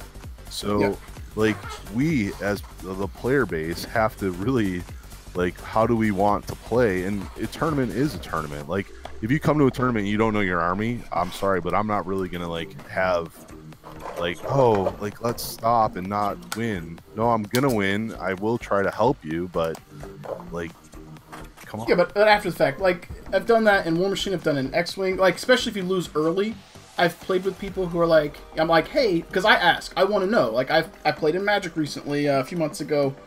That's recently for me, like, maybe early January into December. I played Andy at the shop. Tim knows who he is. Actually played with two of the other really competitive people that day, too. After that game, or those 3 games against 3 different opponents, I was like, hey, we got time. There's still an hour left in the round, or 30 minutes, whatever it was. You want to look at decks and give me some ideas? They didn't have to. They could say no. But they're like, yeah, sure, because I told them, like, I've never played in a standard tournament. I would like some feedback. What am I doing wrong? Like, give me some pointers. Now, I actively sought that out, you know, but if they were, like, salty or douchey, it's like, well, you're not going to make me want to play with you again. They don't have to do it, but I feel like that's you're fostering this community. You know, like you said, we're niche the niche. It's very small. And then in regards to Tan talking about rewording tournament, I'm going to use an example from a movie that I think is justifiable in this situation. In A Knight's Tale, when he faces off against the king, and he knows who he is, and he rides anyway, and then he hurts him, and agrees to joust, but agree to, like, you know, he goes through the motions and then lets him walk off. By the tournament standards, he could have fucking just hauled off and just smashed that guy. That was not within the rules, but they had a gentleman's agreement. That's exactly what we're talking about. The equivalent would, in this case, would be they agree to just, you know, let him finish that out because he's injured, but he doesn't want to not ride. And then the guy fucking hauls off and smashes him. It's the exact same thing. They agreed to these terms, and one person broke that agreement. The tournament organizers can't say anything about it. You really want to be the guy that accuses a future king of England, though? Well, yeah, but, you know, there's there's a certain degree of pride there, and the king also wanted to ride. Yeah, if you'd done it and they revealed it, then you're in a shit show. But it's the same concept. They agreed to it. That's not normally what happens. But there's nothing the tournament could make them say, could stop them. It wasn't going to change the outcome. They agreed to this, and that's the way they were going to handle it within the parameters. These two players agreed to something. One player took advantage of that. And that's the same thing. You can out there something that was said earlier. I've also learned too that sometimes you just have to be that guy that checks your opponent's codex. Because the one time I didn't in a league game, I ended up getting a loss because I didn't codex check my opponent. And I don't know if he did it intentionally or purposefully, but he cheated and it cost me the game. Which happens all the time. And Tan, I don't disagree with you. The alternative is, you don't have these agreements and the games don't, you only get 2 or 3 turns in. That's the whole reason that they did it. That's, your word is your bond in my opinion, like at that point that guy's broken his word. He may have placed higher. Karma fucking got him, which I think is amazing because karma doesn't come around enough as it should. But in this particular case, like, he's broken his word. So yes, it sucks. If I was the, in a tournament player, that guy would never get that agreement from me because I would not want to tempt him to do that again. So it does suck, but it comes back to the same question we keep asking, like, how do you want to win 40K? Where's the line? What do you do? Like, how do you promote the game? Do you at some point someone's getting alienated. It's just the way it is. But I feel like the alienation goes one way more so than the other. I don't. And I've always felt that way with the tournament crowd. Like, if you give them different parameters, I still think they're going to do well because they're tournament players. They're supposed to adapt to things. But whatever. The other thing that I want to point out is, like, we're not, just like we talked about last week, is we're not taking the ownership. There's still ownership in the other player. Like, if you're the hardcore tournament player, like, you can only do so much. There has to be ownership between both parties to know the rules and know what you want to do. Like, I mean, you don't want to take away and completely go down to someone that hasn't Light of the Emperor to know the game. Like, you don't want to take away from that person that does know the game. So it is a middle ground, but and it comes down to the old saying is, like, treat people how you want to be treated, right? So when you're in a tournament, like, just put yourself in their shoes. They miss something, would you like someone to give you it back? Then you should probably let them take it back. If not, then say, I'm really sorry. Like, no, you can't do that. But you want to define that earlier in the game, right? Like, you don't want to wait till the last second. Like, say, hey, listen, like, we're playing a no mess around, by the book game. Yeah, don't, like, and if that's the agreement up front, which is what I said, if that is the intent of the game up front, then the player that did what he did is, in my opinion, he is exploiting the rule or not, the order of operations are there for a reason. There's no agreement, the guy made a mistake, it's done. That's fine. The other point, I think that's where the whole concern lies. And it's hard to police yourself, Tan. Like, how, like, as players, you can't DQ each other. He fucked up. He did something he shouldn't have. Well, one player made a mistake. The other one capitalized and exploited that and was pushing for that. You can't DQ him. The only way to police it's just to not make those agreements in the first place, which slows down the gameplay. Like, this is all cyclical. And if people aren't a dick, it works well. Can't make people not be a dick. And before we continue, Nubs, thank you for the bits, buddy. And also thank you for the sub. I did not get that out earlier. We were chatting. I did see that. So I thank you. The golden rule is just give back. That's all I'm asking. When he goes down on you, just give back. I mean, let's be honest, so we've all had that one player where you let him go back and do something that he missed, and then come time for us to need to do that, he tells us to go fuck ourselves. Yeah, oh, sorry, I thought you were saying you were looking at it from a negative side, Tan. Sorry, so I agree with you. And what you're saying, Wheels, I completely agree with. There is a guy, and Tim knows him. Nathan? No, not Nathan, which is always him. It's not fucking Brian. God, why am I missing his name? The K-Door guy from War Machine. He's Paul. He's super good. I'm blasting him not because he's, I'm going to talk shit about him, but I'm going to give experience, and it is what it is. He's very good. He's a nice guy. He's a very hardcore tournament player. And I did not make these nubs. These were made by Death Ray Designs. They made the stencils for me. Anyway, so I played with him in a tournament. I've used this before. I'm going over it again, guys. I played with him in a tournament, and I fucked up. I was very new to War Machine. I fucked up. And he wouldn't let me take it back. That's fine. I'm not mad. Didn't make a stink. But now in my brain, I know exactly how he wants to play. He's going to be by the book, by the rules. That's okay. I will now show some reciprocity, and he gets that treatment in kind. The wiggle room is gone. There's like, oops, you made your hair off, you fucked up. No, it's done. That's done. Turn around, 2 tournaments later, he's playing against me, he fucks up. And then he looks at me, he goes, oh man, do you mind if I take that back? And kudos to him for being honest. I asked him, I said, Paul, I said, let's be honest with me. Straight up, said, if I did that, would you let me? And he goes, honestly, no. If he had said yes, I would have called him on it, because I had done the same thing and asked him. But he said, honestly, no, I wouldn't. I said, that's your answer.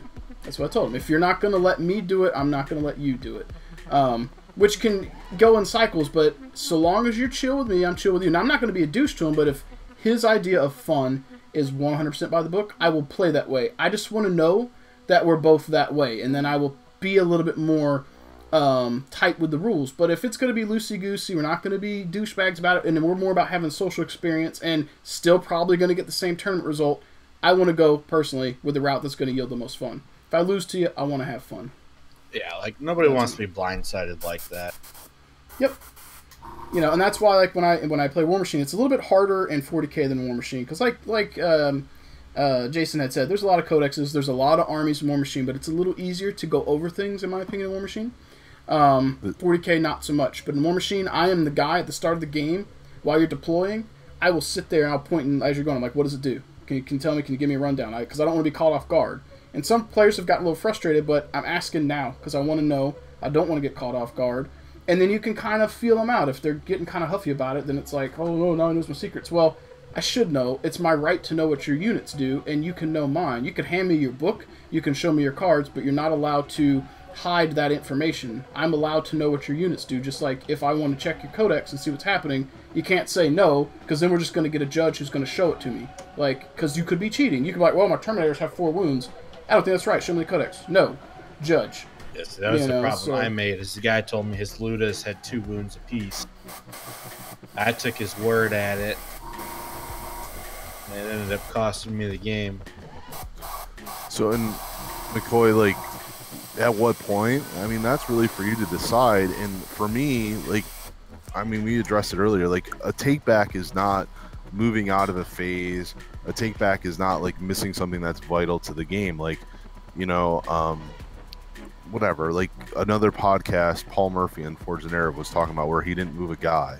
Like, he had a guy that all he had to do was like swing him one way and would have blocked line of sight. Well, they moved past that phase. Like, yeah, it's over, it's done, right? But if it's like something like, oh, I did this out of order and they're in sequence, all right, you let them take it back. But then when they do it a second time, you're like, no, man, like we went through this last time, what the right sequence was.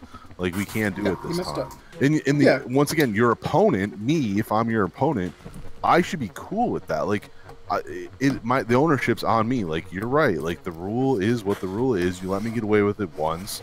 This time, like, no, you are exactly right. There should be no hard feelings. But that, agreed. Once again, that's us policing ourselves.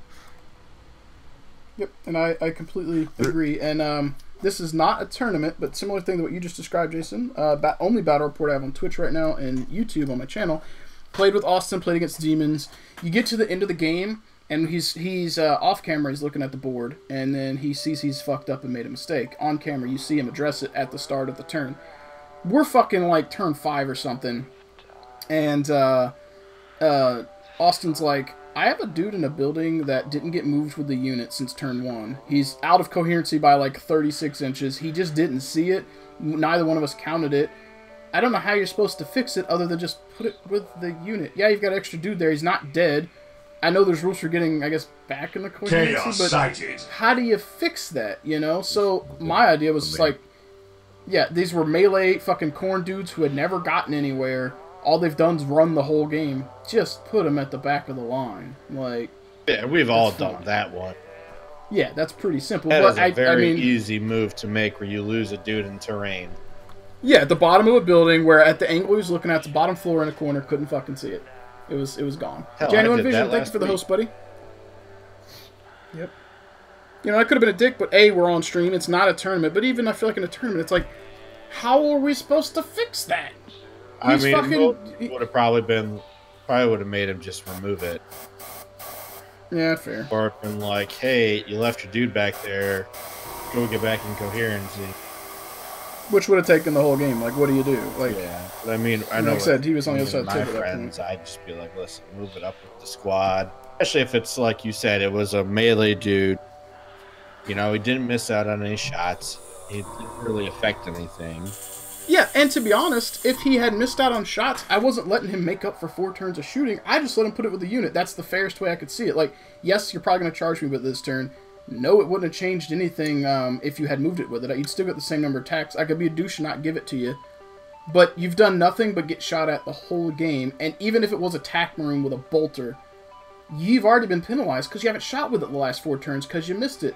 Yay, this one turn you get extra shots, but I've already benefited. So yeah, I could argue it and be a douche, but it's like, it's not, that one dude's probably not going to change the game. Like, just play with me, roll your fucking dice, let's have fun. Some people will see it differently, but like, just play the fucking game. Me, I'm not letting you reshoot something that you missed multiple rounds. Yeah, at that I wouldn't let him that's reshoot your with loss, feel the pain. But Yeah, I'm not yeah, I going to wouldn't do make that. you, you know, do something stupid about it either. Like, go ahead and move him up with your squad. You've already been penalized. You didn't use him for 4 turns. Yeah, like, that's fine. Like, you forgot shooting, you don't get that. You can have your model, he's not dead. You know, there you go. Just put him at the back of the pack where he should be, you know, in coherency at 2 inches away, at the farthest away to keep coherency, and that's the way I would do it. You know, you could have him remove it, you could call a judge, let them figure it out, but you call a judge, you gotta wait, you got your time, you got whatever. Just, to me, that's the fastest way, and that's the way I've always, like, so a lot of the stuff you guys hear me saying, guys, is from a TO perspective. I've run a lot of games in the last 11 years. Bob wants to talk. Well, hang on, Bob, and then you can talk. I've run a lot of games in the last 11 years at Kit Kringle, and the golden rule that I've basically told people, other than not being a douche, is I will come over and settle a rules dispute if you two can't. If you come to an amicable decision amongst yourselves, do it, as long as it's not collusion. Like, if you agree to let him put the model there and it gets the game going, and I don't have to waste time, get your game going. You know, again, don't be fucking agreeing to do shit to fucking, you know, alter the outcome of the game, but the judge's job's to come over and fix disputes that you guys can't fix or verify rules. Like, if you can figure it out for yourselves, then fucking do it and play your game, and then give the judge your results. Like, and that's worked out pretty well. I've had, even the experience I had with one hyper-competitive dude, he was still chill about it, you know? Anyways, Bob, you want to say something? He's not actually. Oh. So then, if he's not in, then McCoy, like, well, that is, so your little example there is one, why a judge exists, and 2, it also goes back to intent. Like, I understand that you might say your opponent in their deployment zone lined up whatever it was, like 13 inches away or 24 inches away, whatever it was, and they were 1 inch over the deployment line. But at the same time, if I'm your opponent, I can make the argument that I understand that you wanted to be 13 inches away. Well, you didn't put your guys there. Like, you put them 12 inches away. You put them right on the line. You mismeasured your deployment zone, whatever it may be. And that's where it goes back to intent. Like, be like, no, like, I'm as you're setting up your guys, hey, I'm putting these 1 inch away from my deployment zone lines, right? So now, because we've all been there, like, when you're moving 40 bloodletters, like, your measurements are not going to be accurate. Like, unfortunately, this game does come down to, like, 1/8 of an inch on charging and assaults, but you have to like play with that, like, the intentions, right? Like, your intent, and then also that's what the judge is for, is to make that call. Like, you can totally measure out how far they moved and what your models were. Yeah, like, I've done that. Like, my buddy plays orcs, and if he brings in 30 storm boys, you know, he starts to set them up, and, you know, we're just trying to get the game going. So I'll tell him, I'll be like, listen, set them up. We know you're 9 inches away. We know that when you make your charge roll. Let's just get going.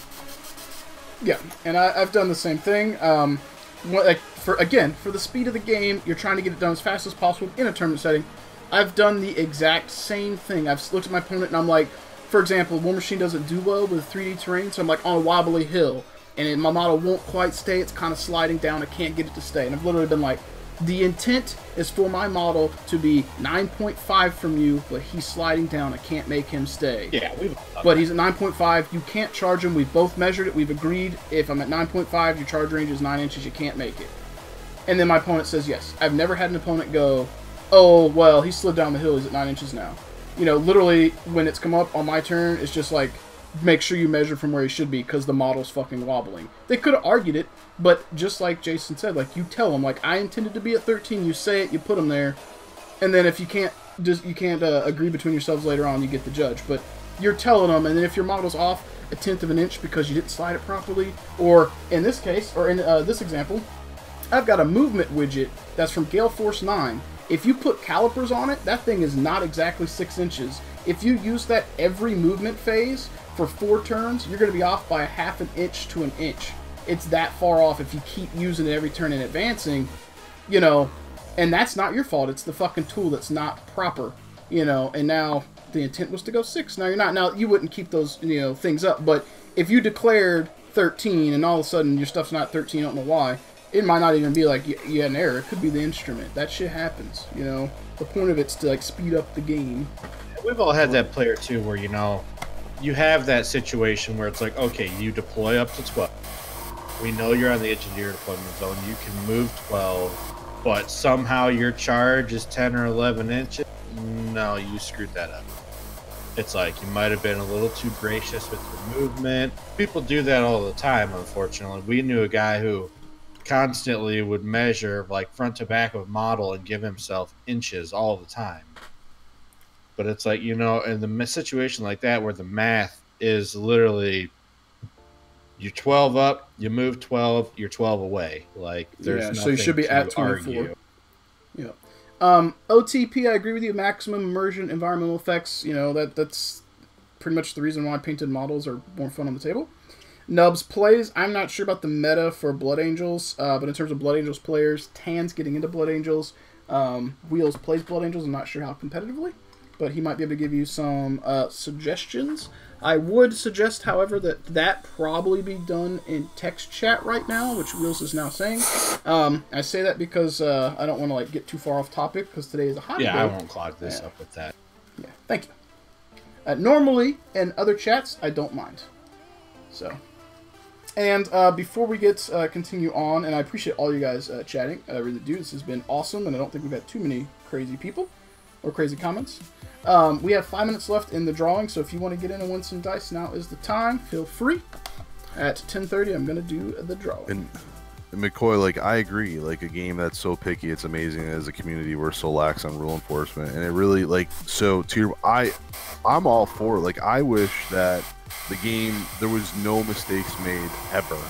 Like, that's my ultimate, because in my mind, the reason that I try to read all the codexes and try to read the rule book a bazillion times is the game, to me, at its 100% execution is extremely balanced. It is when we miss things and we don't interpret the rules the way they are meant to be interpreted that all this imbalance comes into play.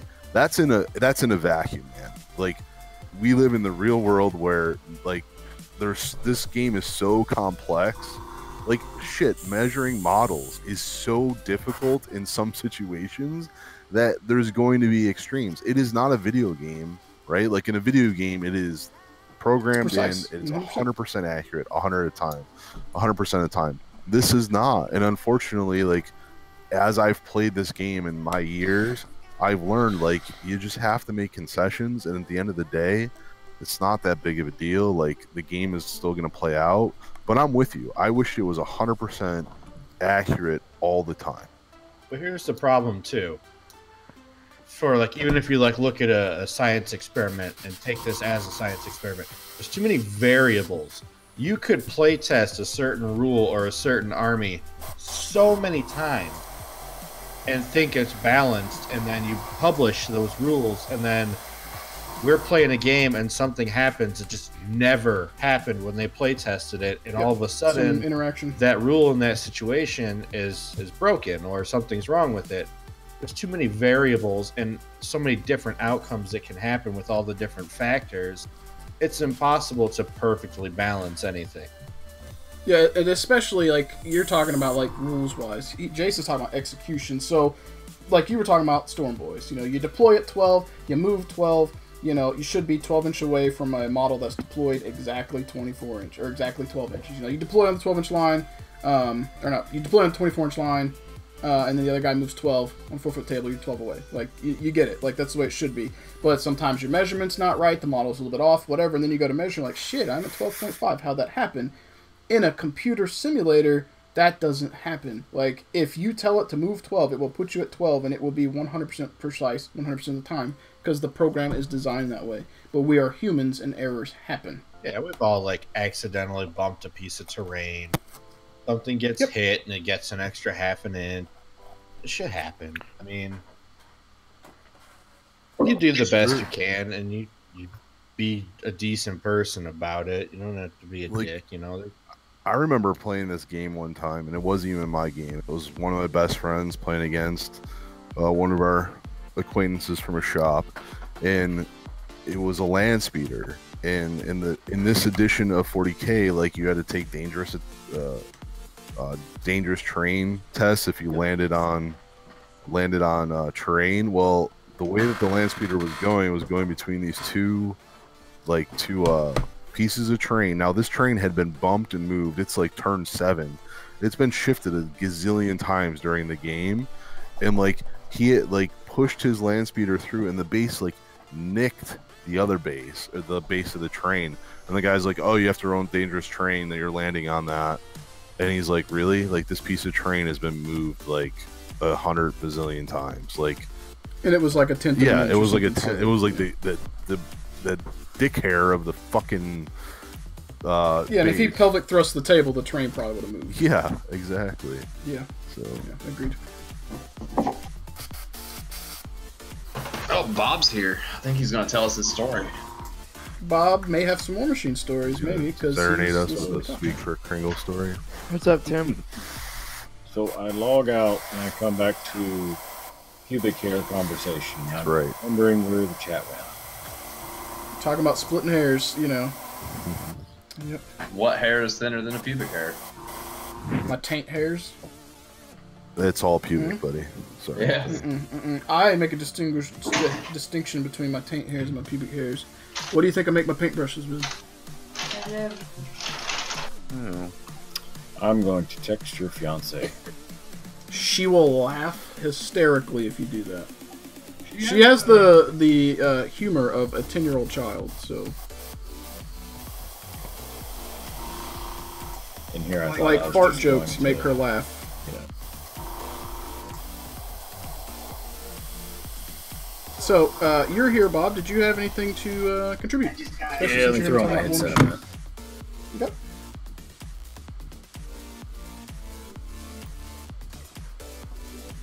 And Jason, while he's getting his headset, and give him a moment to shine, because we both talk a lot, and I definitely talk a lot. I know you've had a rough week and you aren't feeling well. I appreciate you coming out tonight and helping lead the chat. This is one of the things I really like doing weekly, and I'm going to try and keep these going. I think this has gone really well, and you've done a good job bringing knowledge of the game to the table and engaging very well with the chat and while I've been working, and also throw my 2 cents in. So I really do appreciate that, because you are trooping through even though you don't feel well. Yeah, thank I always you. feel good enough for some 40K. He's in there, he's like Stephen Hawking it, and he's just like, put the model on the table. This doesn't matter. I'm in a full body cast, Justin. Stay on top. As I glue a combi flamethrower to my Sergeant on my Ravenwing bikes. Combi flamethrower, nice. Yeah, which fucking pisses me off. But we already had that discussion the other night. All right, here we go. In relation to today's things, by the way, Wheels, Wait, listening? hold on. Hang on. I gotta pause. 1 second, Bob. I'm sorry. I'm not gonna talk about what you're talking about, but I did look up. It's 10:31. I have to do the drawing real fast. So we're gonna close the raffle, and whoever pops up wins 10 dice. Dagoon! You won some dice, buddy. I should have your address on either Facebook or Twitch or Discord, but if you want to send it to me again, I will get these dice into the mail for you ASAP. Thank you for entering, and that's first time we've done the raffle wheel. Yay! So now that one's closed, can we do an should give additional him raffle? 2 extra dice in celebration of the first time of the raffle wheel. If I had odd numbers, I could do that. I have exactly 30 black dice. You won some dice, buddy. So if we donate $100 extra, do we get to do the raffle again, or is it once per stream? I think I would do that multiple times. If we're gonna do a 1 hour timer, I would do multiples. But yeah, I didn't expect that to ever come up. But yeah. So yes, if you do another $100 to the Twitch stream, Tim, he will do another raffle wheel. I went to Olive Garden last night. I can't afford to donate $100. Christina can. Tell her to get rid of some of those Chandras. I know she's hoarding them. Yeah, she's got like 10. Hey, so Justin. Well, hang on. We gotta let Bob talk, and then we can talk. I did just cut him off, and he let me go. Very So kind. at any rate, with what happened today, one, Wheels, if you're still listening, I hate Blood Angels. You can all die in fire. Like a really big fire where all your models are burned in front of you that you've painstakingly painted. And Oh, I I basically shove painted you those in models, sir. You're threatening to have all of his models burn, and I've painted probably 80% of them. You didn't even jump with me. Well, then he loses all the models. 70. Okay, 70. After I paint these Blood Angels for you, it's probably going to be like Oh yeah, fucking 85. definitely then. Especially once you do my Titan.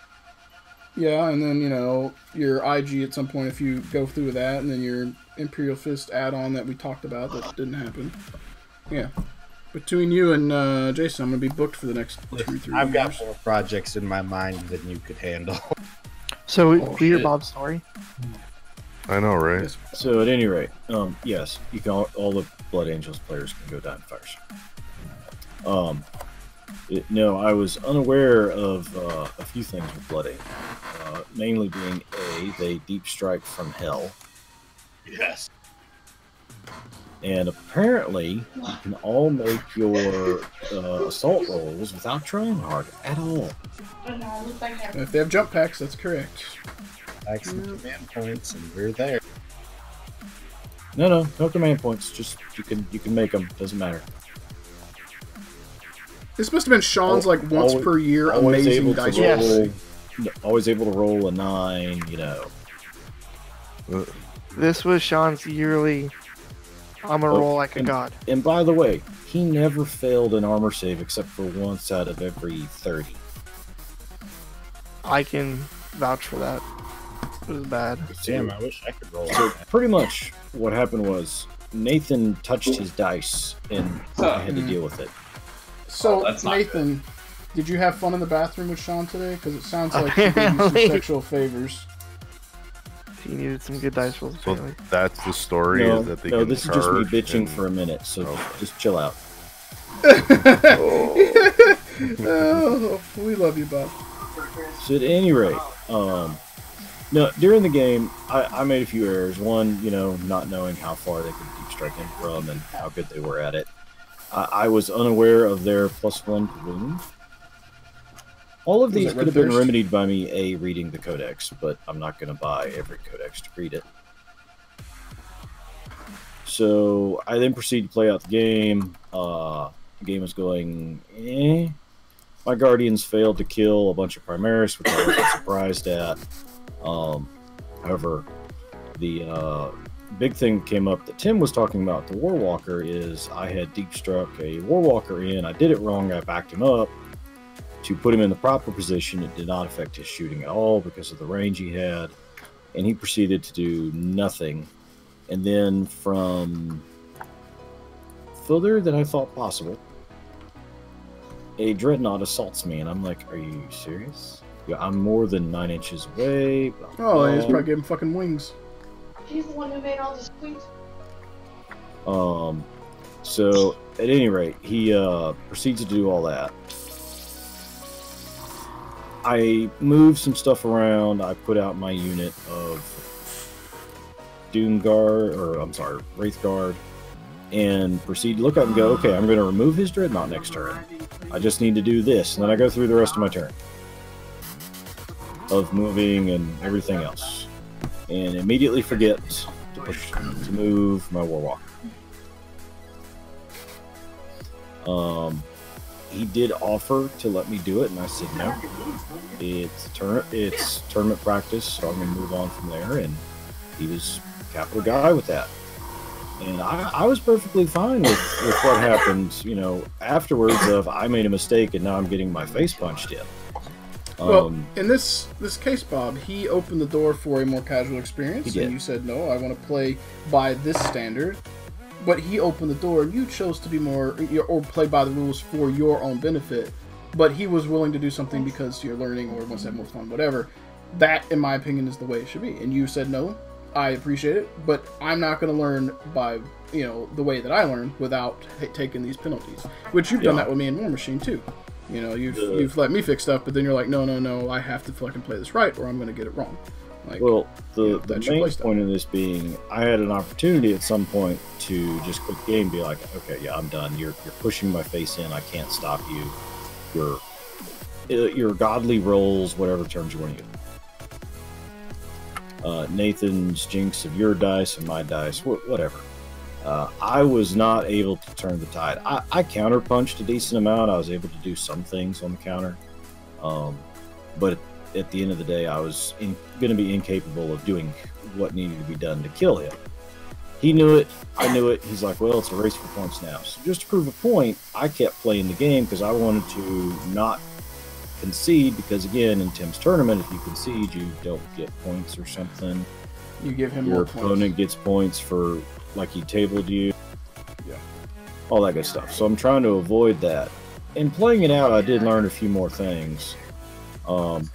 Mainly that Thunder Hammers can one-shot Wraith Lords. Yeah. The other thing, but before we get too far... Yeah, I don't want to get too far away from it before we forget it, Bob. You were talking about you played it out because of the rules packet.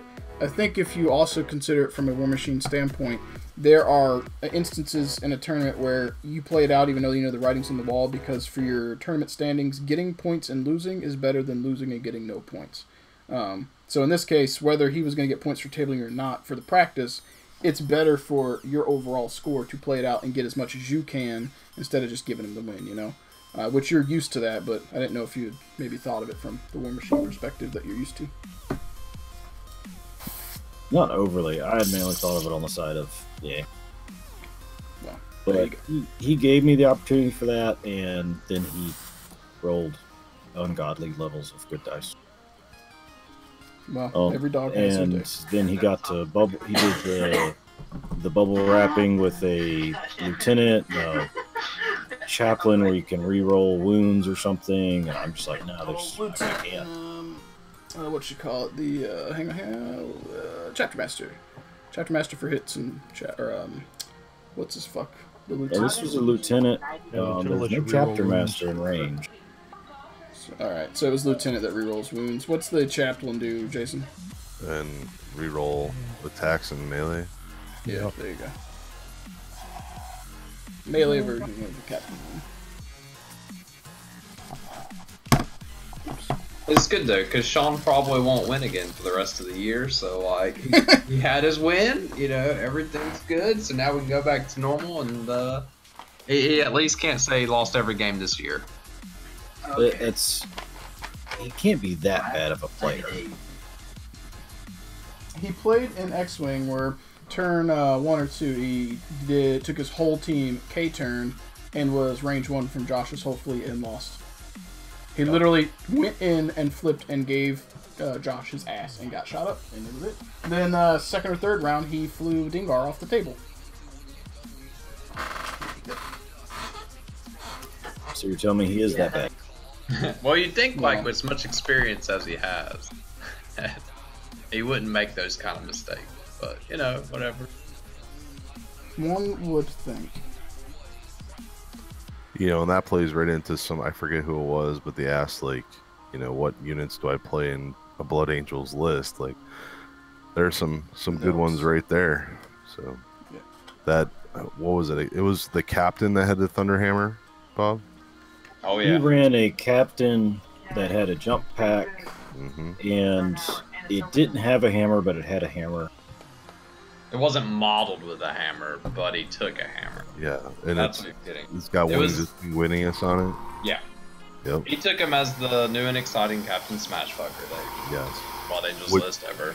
Yep. When I played against it, that mother foe killed a wave serpent, like full health wave serpent in one round of combat. Jeez, I'm doing Killed something that. wrong. Yeah, Captain Need May. a Captain Smash Facer. You do. Add it to the list. Well, and that's the thing, Guy Who Knocks. I think competitive players are still going to do well, you know. But if you know you're going to win against the opponent, you got to find little things in the game that are going to be fun for you to achieve with them. Maybe it's not a tournament, because what you're saying could also apply to non-tournament. So it's non-tournament for a moment, you know. So if you like this style of play and someone else is not as skilled, you know, maybe your enjoyment from the game, you could spin it and they like, yeah, I'm probably going to win. This person doesn't know, but I'm going to give them a good experience and maybe try and coach them a little bit. Like, look at it as a mentor. You're now the general in your shop and you're helping people get to whatever level you see yourself at. And at that point, you're now a beacon of teaching and knowledge in the community, and not just the guy who's fucking stomping everyone's dick hole in the dirt. Like, that's the difference. Like, some people, they only like to win and they don't care to teach others or bring them up to, air quotes, their level. But then there's people like, in my opinion, Jason, who's a skilled player, and like when we play, his intent's to help coach me. Like, yeah, we're not in a tournament, but his intent when we play is not going to be, can I stomp Justin's dick hole in the dirt? Ha ha ha, I won. He's probably got good odds at winning anyway if he goes full force. But that's not the point. Like, and you have to look at each game subjectively. Like, it's going to be differently, or even objectively, however you want to look at it. It's going to be different for each opponent, you know. So if I'm playing against someone who's new, I'm going to interact a certain way. If I'm playing with someone who's a little bit better, I'm going to I'm going to act a different way, or I'm going to do things differently, be a little more lax or stringent with the rules depending on who it is. It's a different based on each situation you're in, and you've also got instances where, and we haven't talked about this very much, but instances where you're going to play against someone who your odds of winning are really low. But what can I do as the person who has the, is the underdog to have fun? If I'm just going to lose, they've got a superior list, they're being nice about it, hopefully. I'm going to make micro goals to make sure I'm having fun. The same goes for the other side, who's the competitive guy. If you know you're going to stomp him in the dirt, what can you do to make that experience fun for you and that person, So if I think I'm going to play somebody, like stomp them in the dirt, I play a little bit more recklessly than I normally would. And if I'm playing somebody I know is going to stomp my shit in, I find that, like, one thing that's really going to satisfy me to do, like, that dude kicked my shit in last time, it's a personal agenda of mine, to kill the shit out of that thing. Yep. Like what you're saying, I played with one of our locals, and Tim and Nathan know him. I played with James, and I was beating him really bad with Tal. It was just like, it wasn't like my list, because my Tal list was pretty tame, but he's beyond me for casual. He just grabs units and wants to fucking roll dice. So the game wasn't going well, the objectives weren't going in his favor, like nothing was going well, and I could tell in his face, like, he just wouldn't have a good time. And I was like, this isn't fun for me, because he's not having fun. What can I do? And I knew the game was done. And then I was like, you know what? James is one of those guys, like, he'll talk a little bit of smack in a fun banter way, like, Abaddon, fight me, Sicarius, the Emperor's lapdog, that kind of crap, like fluffy banter. So I said some bullshit, whatever, and was joking around, and basically called out Abaddon with fucking Farsight. Charged in, fucking lost, and I'm pretty sure I ended up losing the game. I know I lost Farsight, but it turned really bad on one thing, but at that point the outcome of the game didn't matter because the spark, like, granted, this is outside of a tournament setting, so this is a very, extreme example, but the spark in his eyes changed. You could see he was sitting there just going through the motions. He didn't want to quit because he wanted to let me play, and then I fucking did something that he didn't expect, because that's a very chaos thing, a very fluffy, bantery thing for him, and then, like, he was fucking into it, and then it's like, oh shit, Abaddon's not gonna deal with this, blah, blah, blah, and, like, he got fucking amped. And then at that point, none of the other shit on the table even mattered anymore. Like, and yeah, that stuff does matter in the game, but I found something that would be fun for me and fun for him, and I didn't fucking care anymore about the win-loss. Tournaments will be different. But I still think there's some way you approach each player individually in that, too. Some players are going to be more casual than others, and, you know, the point is, when I play with you, tournament or not, I'm going to try and have a good time, you know. Even if I'm winning, I'm still going to try and have a good time with you. In War Machine, I've done the same thing. I've asked, the last major tournament, I went with Bob to Raleigh, the one I did well in. I won, in that game, you do win, you know, can win by killing the caster's assassination. Every game I played was assassination kill. Even against Bob, where I almost lost, it was assassination kill. Except for Bob, who knew my list because we played a million times.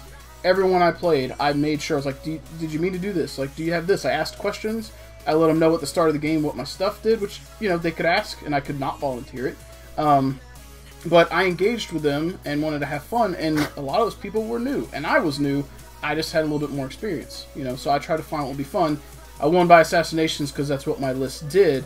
But afterwards, you know, we talked, I asked about their units, I wanted to engage. Like, the whole time I'm playing with these guys, I'm not sitting there just, like, staring at the wall waiting to finish your turn. You know, they're doing what they're doing, or during my turn, I'm like, hey, what's that unit? You know, move my stuff, and asking questions like, the guy that I beat in round 3 there, he was playing some kind of, like, undead pirate shit, and I was like, dude, I've never seen these models. So I asked a million questions. It wasn't even just about what they do, it's just every question you think of, because I was legitimately interested in the fucking models, because they look so cool. And at that point, we're playing, I'm not necessarily trying to distract you, but we're playing, we're having a good conversation. It's not like it's just quiet chess where it's our eyes are staring at each other, you're like freaking out poker shit. We both love models, whether it's 40k, or War Machine, or X-Wing, or Malifaux, or Infinity, whatever. You love modeling, you love painting, you love something about that game. Let's embrace that side while we roll fucking dice, tournament or not. Like, I feel like if I had to play someone in a tournament and they didn't say a word to me, it would suck. Even if I was getting to play the full 2.5 hours, it would be kind of boring. Like, I like socializing, and even fucking kicking my teeth in. Let's talk about the game and have a good time. You don't even have to give me pointers or tactics. Let's just chat, you know, or even if it's just as simple as you walking through what you're doing with the units, talk to me. Yeah, you know, let's do stuff. And I don't want to, like, so I think the conversation, like, as always, kind of is veered to the competitive, non-competitive, like, casual thing, and that's not what this conversation is at its heart is about, guys. Like, we're not saying, like, oh, like, you should, you know, if someone's winning, you should completely, like, flip it on its head and don't do things and not win. Like, you know, you can still go and still push someone's shit in and win the game, but still, like, the point of the conversation is when is it ethical to not allow someone to have a good time? Like, you know, allowing the rules to be slightly interpreted and lax, and once again, intent instead of letter of the law. Like, that's the, like, we're not talking about win, lose, non-competitive. Like you still, when you go to a tournament, you need to understand that there are people there to win. There are lists there that are going to give you no opportunity to win against. So, like, those games are bound to come up from time and time again, but we all need to do it, once again, treat others as you would want to be treated, and police ourselves. Like, you know, because the other thing too, like, with this whole, like, you know, like I said before, where I want every rule to be interpreted the way it was intended to be and every measurement to be perfect.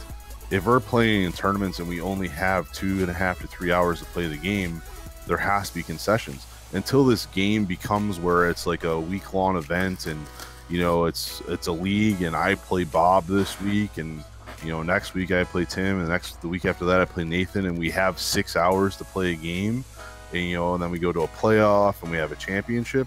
Until we get to that point, which will probably never happen from competitive tabletop gaming, like, you're gonna have time constraints, and when you have time constraints, the points that we choose to play do not allow us to finish games.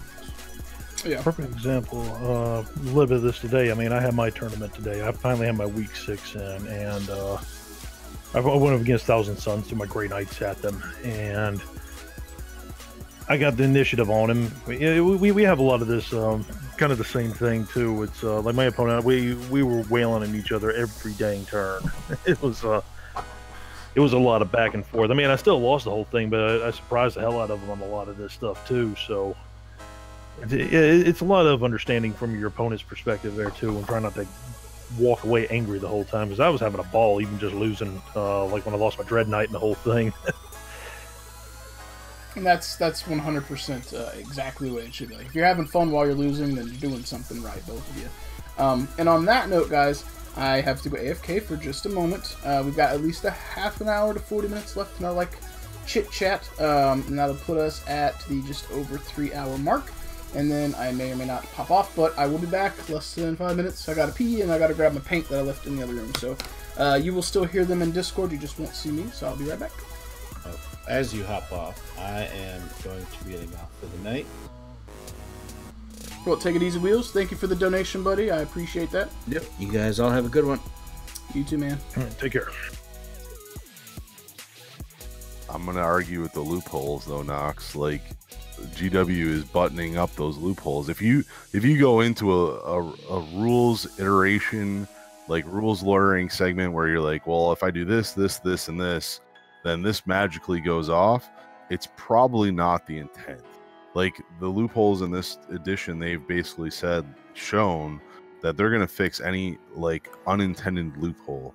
Now, if you're talking about just synergies and playing the rules off themselves as the way they are intended, yes, I completely understand that, but that is really the purpose of list design, right? And that's really what sets apart the casual from the competitive is like the more competitive people will spend hours having list design where a casual person literally is like, oh, I have to take X, Y, and Z to get a detachment. Okay, I'm going to take like one heavy, one troop, and whatever it may be. So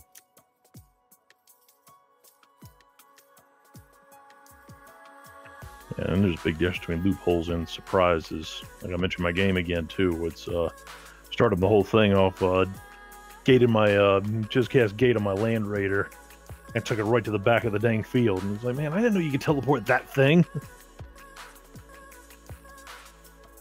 you can Gate of Infinity a Land Raider. I didn't even know. Yeah, dropped that thing on his back row there and went straight to his Magus the Red. I still lost though, but dagnabbit, he was shocked as hell. Well, that's like a Hail Mary play, so. Yeah, it was, and like I said, it was a lot of back and forth. I lost ultimately though, but it's still a hell of a match.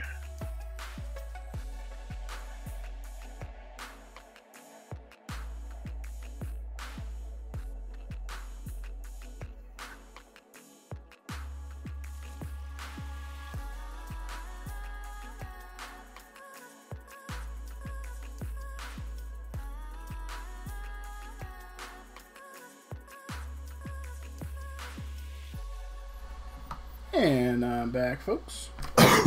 The other thing I'll say too about like rules and interpretations and like nothing gets me down as like having like a game, go to the shop, you play a game, you win, you're like, yeah, I won, like good game, awesome.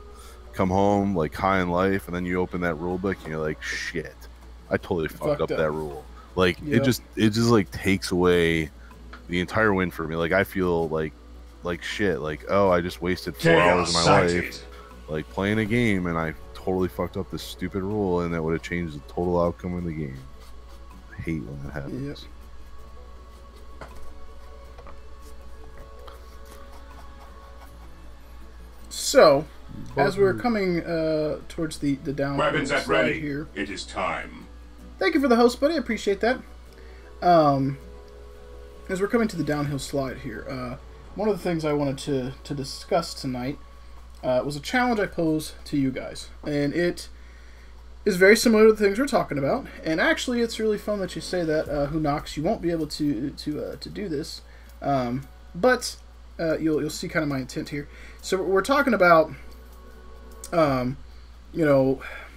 morals of 40K and winning and basically not being that guy and where to go with it. And one of the terms I like to use is being an ambassador for the hobby. I like that term, and that's really what all of us are. When you go to the shop to play, people look at you.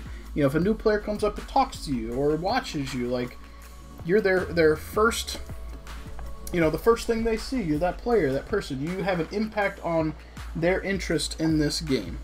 You know, so my challenge to you guys in preparation for next week, if you're able to do so, do something ambassador related at your local shop if you've got one.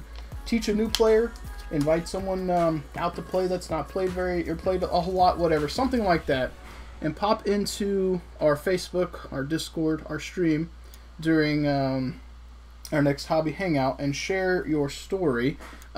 Bonus points if you pop into Discord or Facebook and share photos of a game with a nice story about something that you did to help promote the hobby in some way, whether you're teaching or coaching someone on how to become a better competitive player, or teaching someone how to play, teach them how to paint. Whatever you're doing to get more people involved, share it with us. And the people that share, whether it's Discord, Facebook, Twitch, with a nice story, whatever, I'll give you some extra credits in the stream. If you post in Discord or Twitch, or not Twitch, Facebook, I need you to post your name with it. But I challenge you guys to find a way between now and next Sunday to do something that you feel is going to make your community better. Not saying that it's bad, but you'll go out and like think about it. Be like, what can I do to promote this? Have fun and just see what you do. And if you don't have time, that's fine. But for those of you guys who make it a point to try that, I'll give you some extra credits for what it's worth. Maybe it'll increase your chance of winning. And if that is something that goes well, that'll be a challenge I pose for you guys in the future for other types of things, and I'll have some type of reward, whether it's credits or have a special drawing for everyone who entered, something like that. We'll see. That is my challenge to you guys that are present. Not you, Jason. You don't count. Son of a bitch. Every week I go out there and I try to make this community better. What do I get for it? Grief. Yeah, and Who Knocks? Yeah, I knew you'd kind of be out of it. There's no way you were going to be able to. But I think you see what my intentions would be, trying to promote a positive experience. But no matter where it is, I mean, there are some people that their fun is competitive. I know I bitch about it a lot. If that's what you and your group are into, and maybe there's somebody who's struggling to really get there, but they keep trying, like, take them under your wing, teach them some things. That's what I do with Jason when I ask questions. I don't fucking know anything about this competitive shit. So I'm just like, hey, what's this unit do? Does this sound good? Is this crap? Give me your honest opinion. Sometimes it's play what you want to play, and then other times it's, that's a good unit. Have you thought about you adding this to it? Or this gear? Did you know it could do that? For example, I think Black Knights look fucking amazing. I have zero ideas what they fucking do. And I said, Jason, can you explain to me? And he's like, they do this and this. These are the weapon options. I think you should go with the plasma talons because blah. And the one thing I took away from that I remember from the rules was, we can move forward, advance, and then blast you with plasma at a -1 penalty, but the threat range is huge. I didn't understand that stuff till they told me. And that's I'm gonna rescind that. So only for this, and like this comes down to list construction, right? So I often talk about on the stream is pick the units and make them do what you want them to do. So the Black Knights unit, not to divulge like into Dark Angels talk, but I completely forgot this until I was building my knights tonight and looking at my grenade launcher. The one reason that you would want to take a grenade launcher, and I'm trying to flip to the page so I don't misquote, is there actually is a stratagem somewhere on this page that does a mortal wound with it. So if you have that ability and you build around that, you could that could be one reason why you take it. So, and see, this is where I get something from Jason that I don't know. He teaches me. The most of what I know of 40K is a little bit about the rules, a lot of bit about the painting, and how I want to model my stuff. Like, I want it to look cool, but I also want to understand how it's going to function on the table. And I'm trying to find the in-between. I don't want to build just the uber hardcore list, but I also want to take the models I like and find a way to make sure they're also viable so that my gameplay experience and my interests can coincide. Like, me being super casual but not embracing some of the more competitive stuff has me with this attitude where just don't want to do it. But if I can find something where it's like, okay, I've been able to embrace the casual painting things that I really like, and the models also function well, awesome. You know what I mean? Not that I'm out building a tournament list, but if I like the Fallen, I don't think that's probably highly competitive, but finding a way to build those and use those, for example, that type of thing. I like this unit. What can I do? you know, and then just taking army suggestions. Like, I'm not sure what to get, you know, talking to someone. Now, this is my experience with someone who's helping me, and I'm not a complete, you know, noob to it, but someone who's had a positive influence on me with the hobby. And that's what I'm challenging you guys to do. Yeah, that's kind of like the big advantage we have at our gaming store. We, despite what you put on the model, especially if you're going like really super casual with it, we go by rule of cool. So if it looks awesome on the model, run with it. But if you're just playing casual and you give it a different loadout than what's on the model, it's up to you to remember that. But it's also good for like testing out some things too. So if you like when it gets to more of another thing and remodel and so on, or magnetize the no end and back. I don't mind some proxies, but in a tournament like I could see it being an issue. I understand why it's WYSIWYG. In Nubs plays, I feel like I'm going to get this out of the way now, because if I don't, I feel like Jason's just frothing at the mouth to spew it. I am not always positive. I'm a very negative Nancy. I try and push my positive views through my negative bullshit, because there are things, there's little rubies and diamonds that glimmer in this hobby that I really just want to reach out and grab them. That's what I want. And, you know, the things that I view, I feel like push towards that. There are things I really don't like, and you'll hear me bitch about them. But in the end, I'm still in this hobby despite the negative aspects, because they're positive things that I want to attain and see grow. That's why I'm still here. It's why I'm still, like, doing what I do, you know? I don't want to be the person who walks away because I've had a negative experience. But I do realize that, to be honest with you, it was a little bit different in 1990, 1995, whatever. There are a million different games out today. So it's even more imperative that we are welcoming and encouraging to the community, because they can walk away and they will find a community that welcomes them, a community that's probably smaller than 40K, and they will embrace them because they want players. You know, there's a lot of games. Like, Kickstarter's huge. There's games coming out all the fucking time. Lots of small games. There's big companies on there too. It's a huge issue for us to make sure that we're inviting and we're not some, you know, elitist douchebag crew that's like, Warhammer is the best game ever, and then push people away. You know, some people have a mentality where they're, you know, we can call them quitters or whatever, but some people it's just like, well, the grass is literally greener over there because those guys are real nice and they have fucking Oreo cookies and milk. Bye. Actually, you mentioned that. You mentioned that. We actually had some guys who came by the store today. They were promoting Mercs, showing that. Yep, I used to have a crew for that. That's a very low model count game, and it was a lot of fun. More I bought board game now than it is a miniatures game. Yeah, I haven't kept up. I sold my stuff because I played with Austin and them very briefly. I did really well. I got into it. The first time I ever painted my models quick. I had those done inside a week, had my whole crew done, extra model done, ready to go. I learned the rules, found the intricate rules, the snap to cover thing back then, if that's not a thing now. Did really well, won like 2 games, and then everyone stopped playing and they jumped into Relic Knights. And then I was like, well, what the fuck? And then from Relic Knights, it was like Malifaux. They jumped to too many games, so I'm familiar with Mercs. The models looked cool, and the concept back then was cool. I've been on the verge of buying Mercs models a few times, just because, like, I like the way the system plays, but I'm pretty sure that now it's more of a supported board game than it is a miniatures game. Yeah, I think it's a miniatures game the way they were showing it off, though, and a lot of what they were showing was Mercs 2.0, that's what it was called. Yeah, I don't know what all changed, but, I mean, if you had 2 teams, I would play with you. I mean, I've got my Shadespire too. If you're ever down in town and have some free time and we can schedule it, I'd like to learn to play. Mine's not painted, but I would like to learn. Sorry, I didn't mean to cut you off there. Again, I didn't mean to cut you off as well, thing. I'm so sorry. You are the most polite person in this Twitch. You are fine. I'll just fucking come off. So, to finish, the Stasis shell. So, like, the grenade launcher, like, you get the longer range like we talked about. You have 2 different shells. It kind of functions like the plasma. You just don't get the high negative AP. But the stratagem, and it's only 1 CP. You use this before a Ravenwing model of your army attacks an enemy character with a Ravenwing grenade launcher. Make a single hit roll. Weapon phase, adding 1 to the result. If the shot hits, the target suffers D3 mortal wounds. So it's only against a character. Now remember what the Ravenwing's function is. It is to chase the fallen, to hunt the fallen. Yep. So awesome little fluff stratagem there.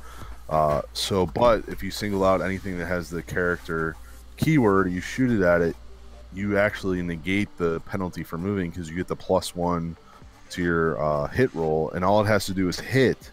Doesn't have to wound, right? If the shot hits, the target suffers D3 mortal wounds. Like, you know, and with the Custodies out there, folks, mortal wounds, it's good stuff right there. And then to go back to, you know, Nox, first off, Nubs, Justin, positive, never.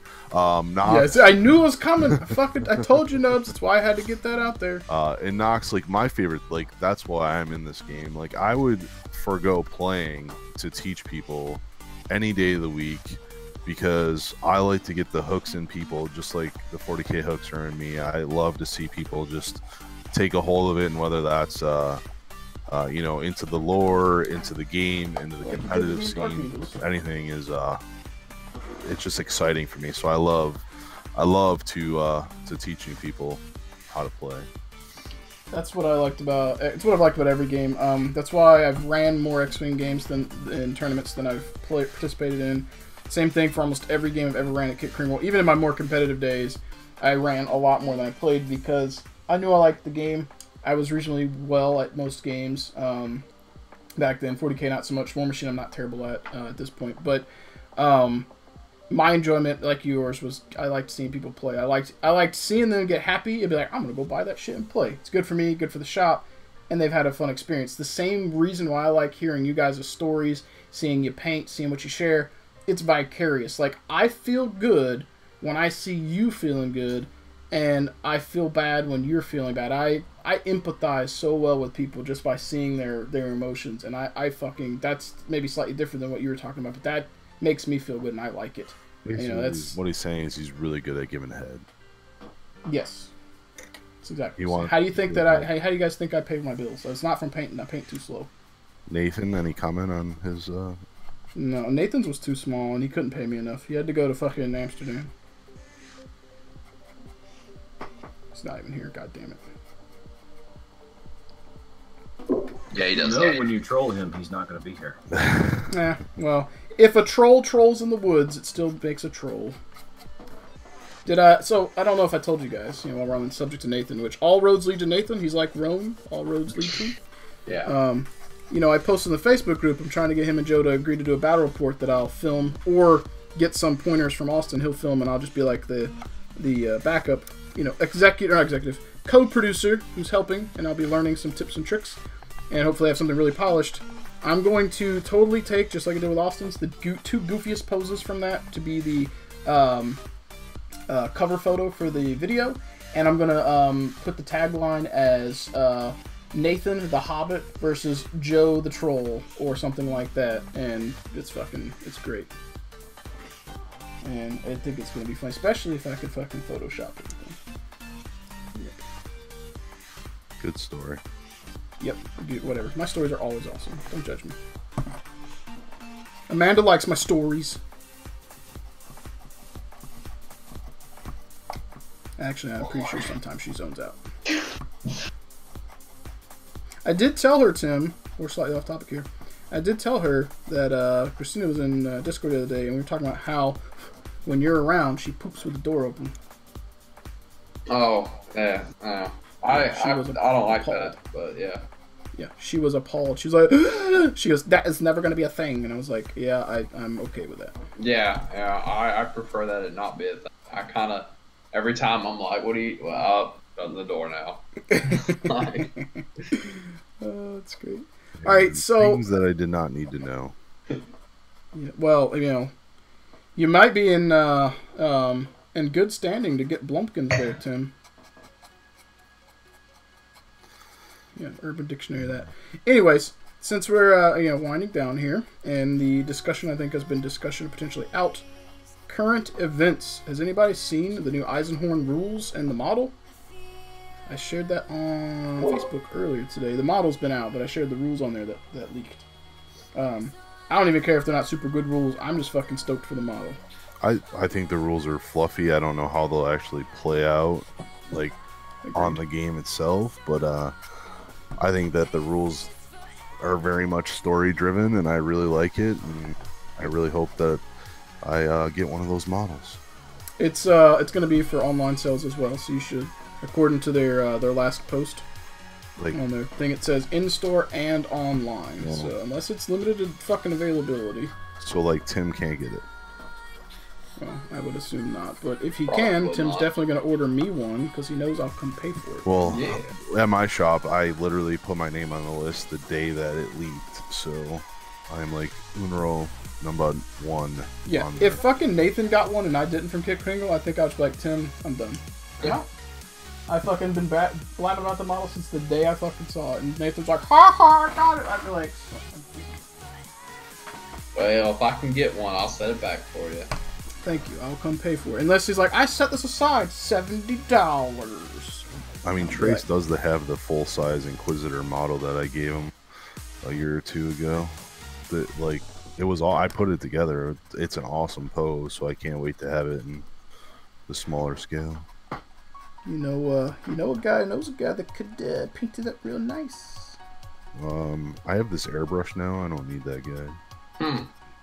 Well, then we could just call your commission done. You could finish it. Cool. Send it this way. We're gonna have to get that PayPal monies. I have to figure out how many hours I've invested, how many U's I need to put on the shoulder pads. I mean, Actually, I could be super trolling, just put Dark Angels emblems on there, and then you'd be like, "You fucking troll." after all the medical bills that we'll have after this week with Emma, I'm sure, no, just joking. I'm not joking about the medical bills. I mean, shit got real around here, folks.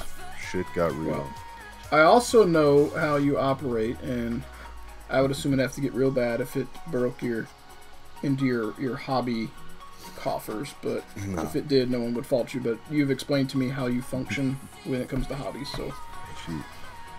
We were at the doctor's twice, and it was pretty scary. Wednesday night was the scariest night of being a parent so far. So.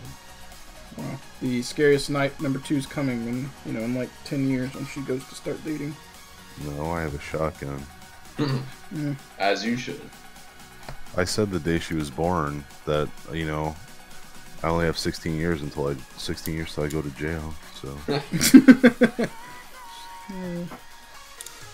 Welcome back, Tan. I didn't know you actually left. We didn't even notice. Damn it. He doesn't say anything anymore. He doesn't. He missed the hobby challenge or the community challenge too. Good. He didn't win his dice and he got mad and left. It's not that he promotes the hobby anyway. This is true. His He was trying to recast his neck bases beard. earlier. He said you had a neck beard, Tan. I've seen the picture. This is true. I mean, I still have it. It's kind the shrine. of like a larger Nathan is really what it comes down to. Oh, yeah. snap. This is true. Tan, them's fighting words, I think. I think what he's saying is you need to settle this on the tabletop. I would have been super offended if you told me that I was like a bigger name. You're just like a tall, skinny Nathan. Oh, but you're still Wait, that's Nathan. offensive, Justin. I give you discounts, sir. You still want that discount, boy? I got wheels. Nathan would be, he'd like that. There He'd be goes like, that "Man." Eisenhorn. Nathan's now got Eisenhorn. Yeah. Probably for free too. Nathan be like, look what I got for free. Tim said happy birthday. And I just be like, I'm out. And starting Death Guard, Nathan. I'm gonna make my models look better. I'm gonna literally buy the same models you have to troll you and just make them look awesome. Then I'll just never play with you because I know I'll lose. Because the dice gods would frown upon me. Yeah. And Brain Trust 2, you got edged out, Tim. Brain Trust 2, me and Tam, we got some amazing trolly ideas. Oh, I got edged out. That's not fun. Yeah, it did. It's, we had some trolly shit lined up that I think might land me in the hospital, because I think Nathan would have misplaced anger for Tan, and I would be the closest person associated, and I feel like he would try and hurt me. Now I'm curious. Tan lost his shit because he thought it was funny, and Austin also had a nice fucking long laugh about it. Man, Austin was in on this too? Jeez. Yes, it's Austin's box that we would be using. Oh. Now, I could tell you, but if Nathan's listening, then he'll know, so it'd have to be private. I understand. But I'm pretty sure my moral compass says don't do this, because he's gonna, like, I wouldn't be happy about it unless there was like a, haha, we got you, here's a free thing, you know, we were just joking, we're still bros, but this was funny. We did get you a free model, you know, like they tried to do to me, but Yeah, I mean, I got a nice unit of Hellblasters. That was a good troll, but it's nothing, like, on a scale of 1 to Uber Troll, the thing that Tan tried to do to me compared to what we were talking about doing to Nathan was like a 0.5. Nathan's was like a 12 on that scale. It's fucking bad. It's real bad. Man, you can't just say that crap and not tell me. Like, you're gonna have to tell me. Yeah. So how's the tournament practice going at the shop, Tim? I mean, it's good overall. People are super interested. We have lots of people coming down and playing. I mean, people are doing tournament practice. They're doing casual games. We're doing teaching games. So right now, it's just a lot of activity at the shop. We were talking today. We didn't have enough tables for everybody who wanted to play today. So that was. I mean, it's a good thing, but it's also a bad thing. It's a good thing because it means if that keeps up, there's justification for one day moving to a bigger place. Yeah. If it's consistent enough. Yeah. You keep doing It's a orders good like problem you're for the doing. shop to have. Those GW orders are huge. Oh, have you seen them? Yeah. Yeah, well, this week's probably gonna be another big one because we sold a whole bunch of that stuff today. Tim, you don't have to answer this, but how much did those kids spend on 40K that walked in? About 250. Has anyone spent more than Wheels at your shop? Not at one time, no. But overall, yeah. I mean, Wheels has bought 2 armies there. Yeah, well, he's not the only one who's bought 2 armies. Okay, excluding fucking Glenn. Oh, well, yeah, it's true. I wasn't even thinking about Glenn. There's probably 2 or 3 other people that have spent more, but it's usually small amounts over time as opposed to like one just big old dump. Well, Tan, you need to drop bigger dumps. Oh, Tan's not even scratching the surface, man. I know, right? Yeah. But his $4 don't matter. Yeah.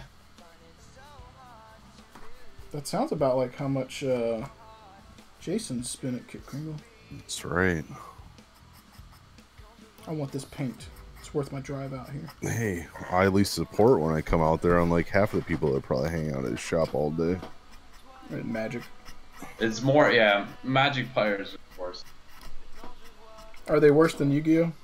Was? I don't know. That's a good question. Actually, I say that. I think D&D players are the worst. Never mind. Yeah. I mean, Magic coming with players PDFs. lately have been really hit or miss. Or like they'll buy stuff when the set first comes out, and then that's all they're gonna buy for a while. But like D&D players, they don't buy anything. Like they come in and they sit at the table for like hours and hours and hours. Like, y'all go spend any money? No. Get the fuck out, bye. They don't even Yeah. buy drinks. I mean, occasionally, and you know, like it's like a group of we have multiple groups. But like one of the groups of like 6 people, 2 of them also play other games, and they will buy drinks, chips, or whatever, you know, and occasionally they'll buy other stuff. But there's like 3 of them who are, I don't know if newer is the right word, but they basically only come to do that D&D campaign that they're a part of. So like once a week they come in and they stay, I mean, for hours on end, and they never buy anything. They'll probably go get fucking Subway or get McDonald's. Listen, folks, this give you a teaching moment in ethics. Like when you go to a shop to play games, and the reason that that shop is there because that shop owner pays his bills by what you buy. Like, yes, most places don't rent tables, they don't rent rooms, although some do, but most don't. Just remember, when you spend hours there, at least buy a soda. And I understand you can go get that same soda at Sam's Club or Food Lion or whatever convenience store for like half the price, but just buy it at the shop. 1, because it's convenient, and 2, that $1 that he probably makes on the soda keeps the lights on for you to play for 5. Yep. If you don't spend money at the shop will close, and then you got to play in your garage. And if you can't play in your garage, you don't get to play games. Oh, you missed I my whole toilet paper rant the other day, Jace. Ooh, I went on a rant. Yes, he did.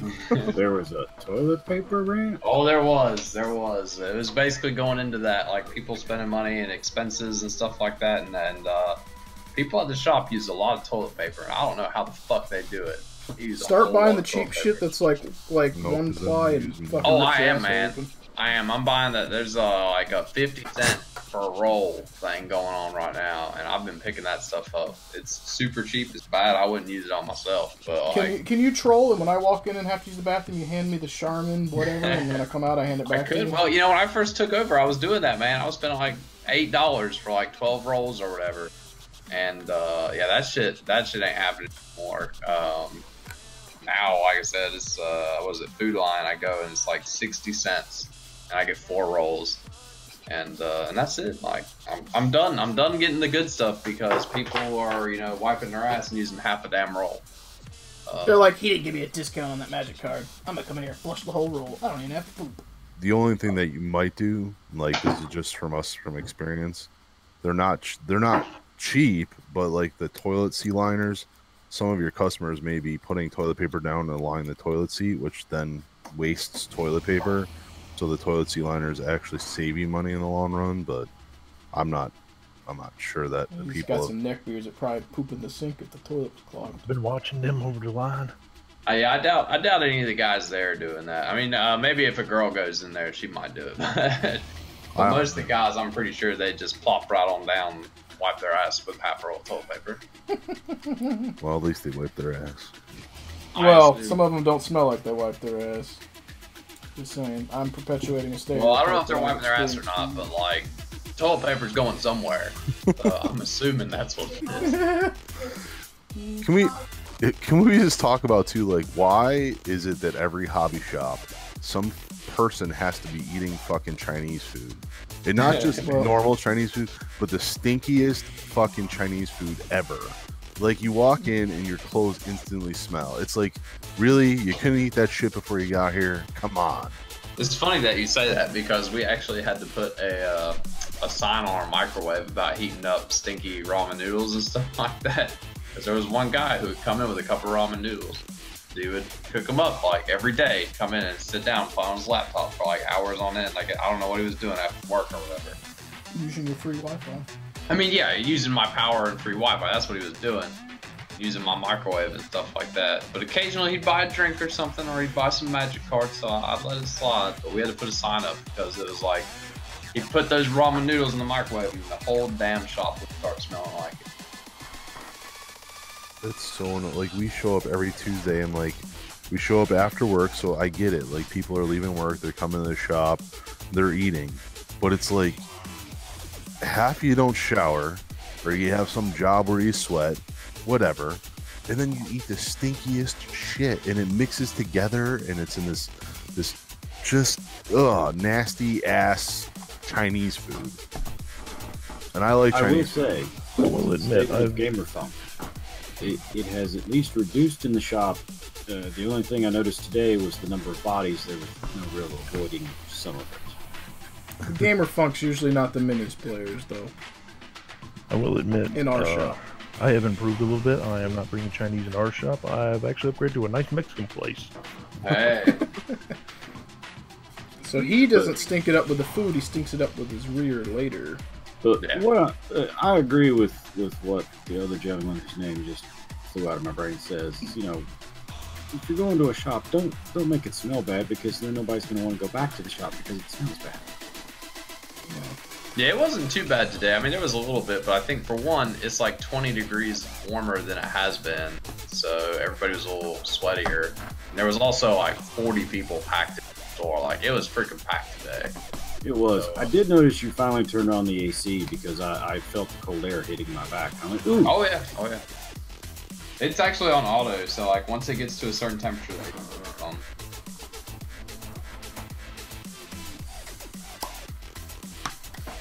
Tim, your terrain's gonna be done probably sooner than expected. All I gotta do is do some weathering on it and figure out if I can do anything to these bases. I don't like the design of the square bases they're on. They should have cut them around the fronts of the buildings at least, because now you've got basically buildings that are based. Let's show you one for example. You'll know what I'm talking about. Like this little one, this little command hut thing. It doesn't need this fucking lip. They could have just and got it gone. So now you have this lip when you place it that's like, what do you fucking do with that? So, yeah, don't know.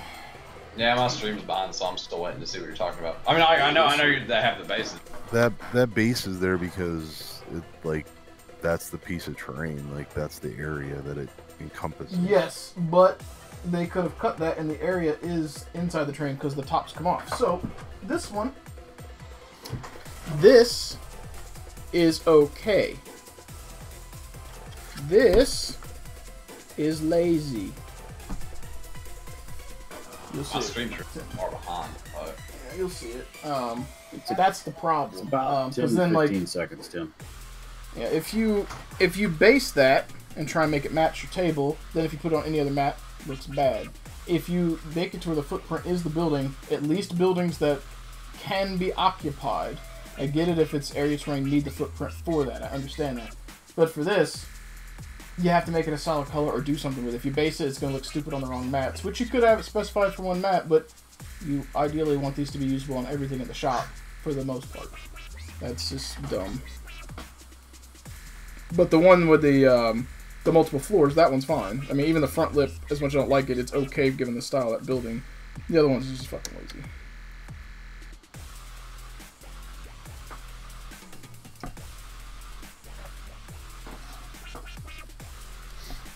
Java wants Death Guard advice. Too bad Nathan's not here. Oh, I'm sure Nathan can go into it. My advice for Death Guard is don't play them. All their fucking vehicles are good, which he's asking about. He wants to get another Blight Hauler or drones. Either way, they're the really Blight Hauler, that good. fucking dirt cheap one?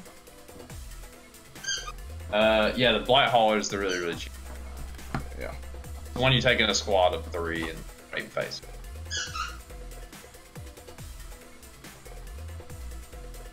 No, Nathan left a little while ago. Said something about I don't know. Giving Glenn a blowjob. Probably playing World of Warcraft with Glenn, which I think he was doing earlier. He was doing that earlier.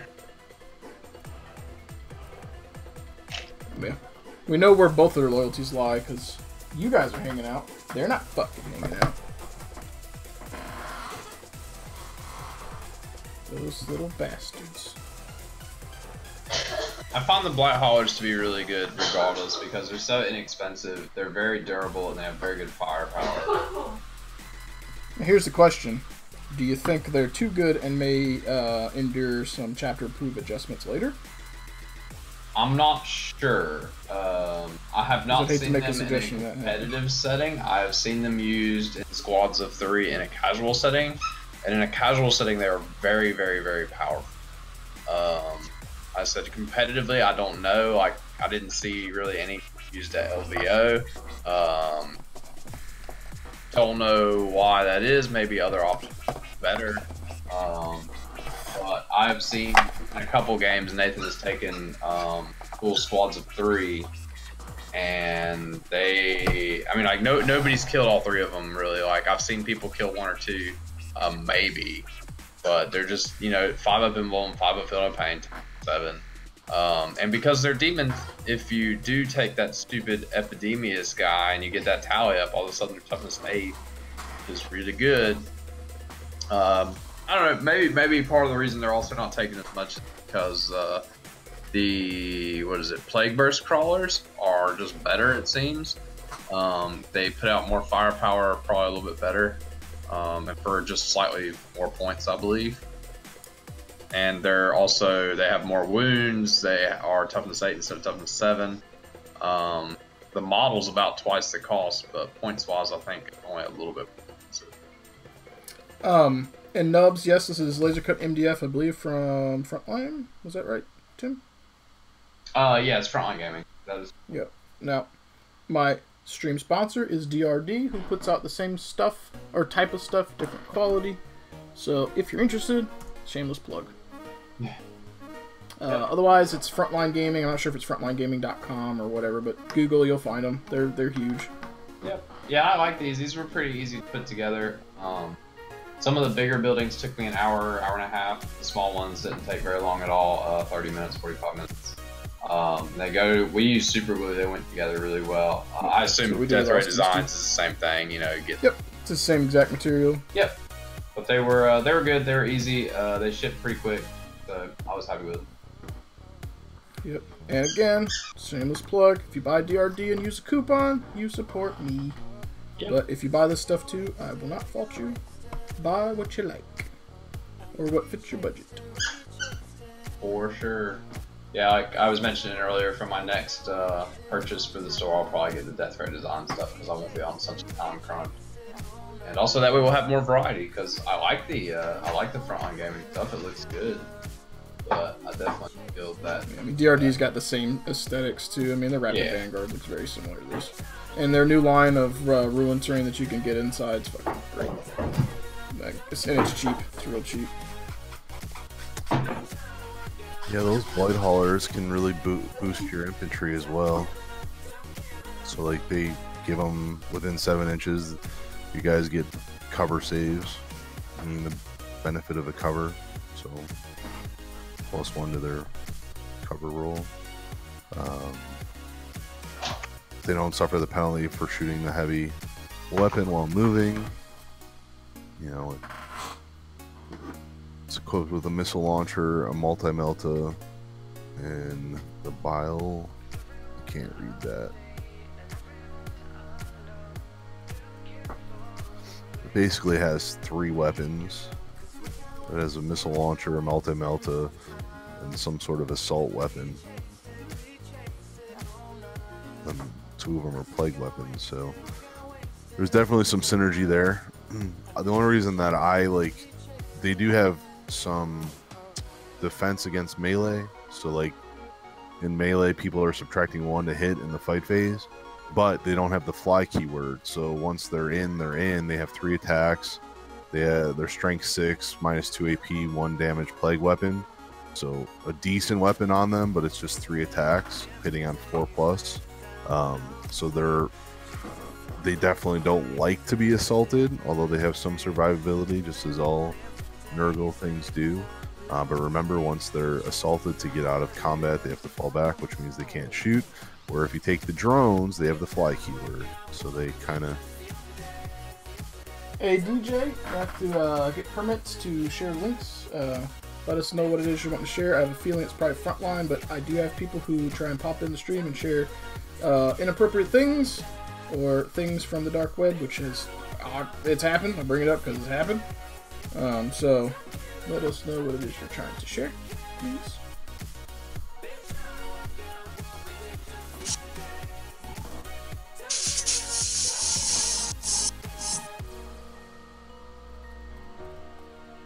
Just get some more streaks, and I'll come back in tomorrow. Nope, probably be Tuesday or Wednesday. Whenever I get my next sessions, I gotta get work done on Jason stuff too.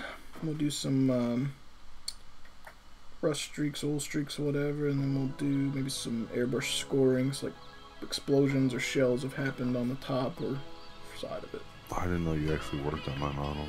Thought they just sat there. They do a lot of sitting there, unfortunately. I look at them and I'm like, fuck Jason, I don't like money. Apparently he doesn't either, since he's given me a lot to work on his models. Thought you were doing those pro bono. If I was retired, maybe, and just had like infinite supplies of money. If Nathan won the lottery, he'll go ahead and just give me the millions of dollar deals and me for putting up with him.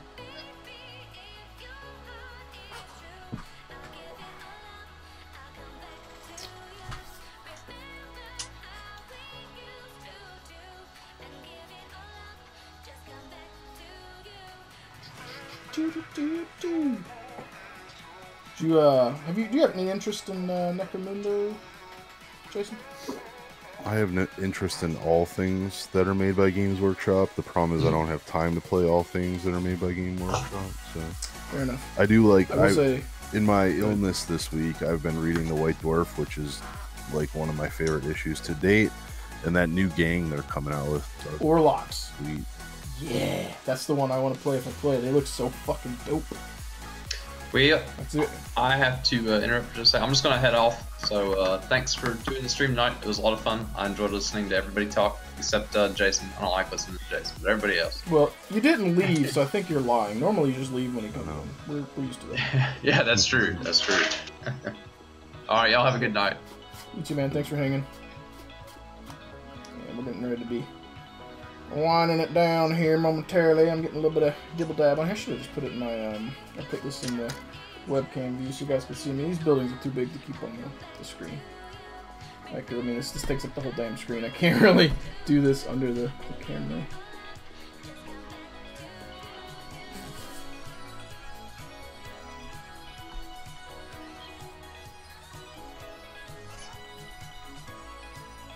But yeah, this fucking Warlocks look fantastic.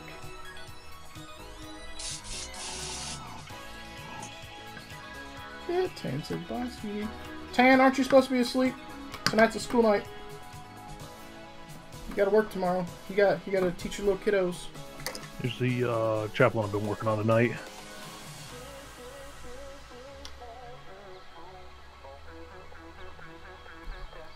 Nope.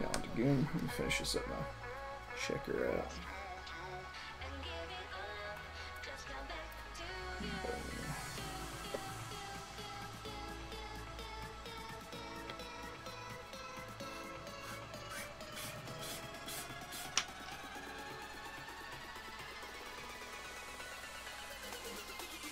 Cool.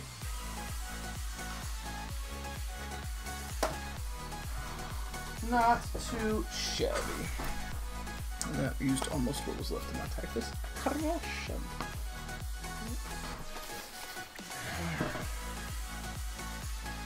Oh, Tan's taking tomorrow off. You're so off.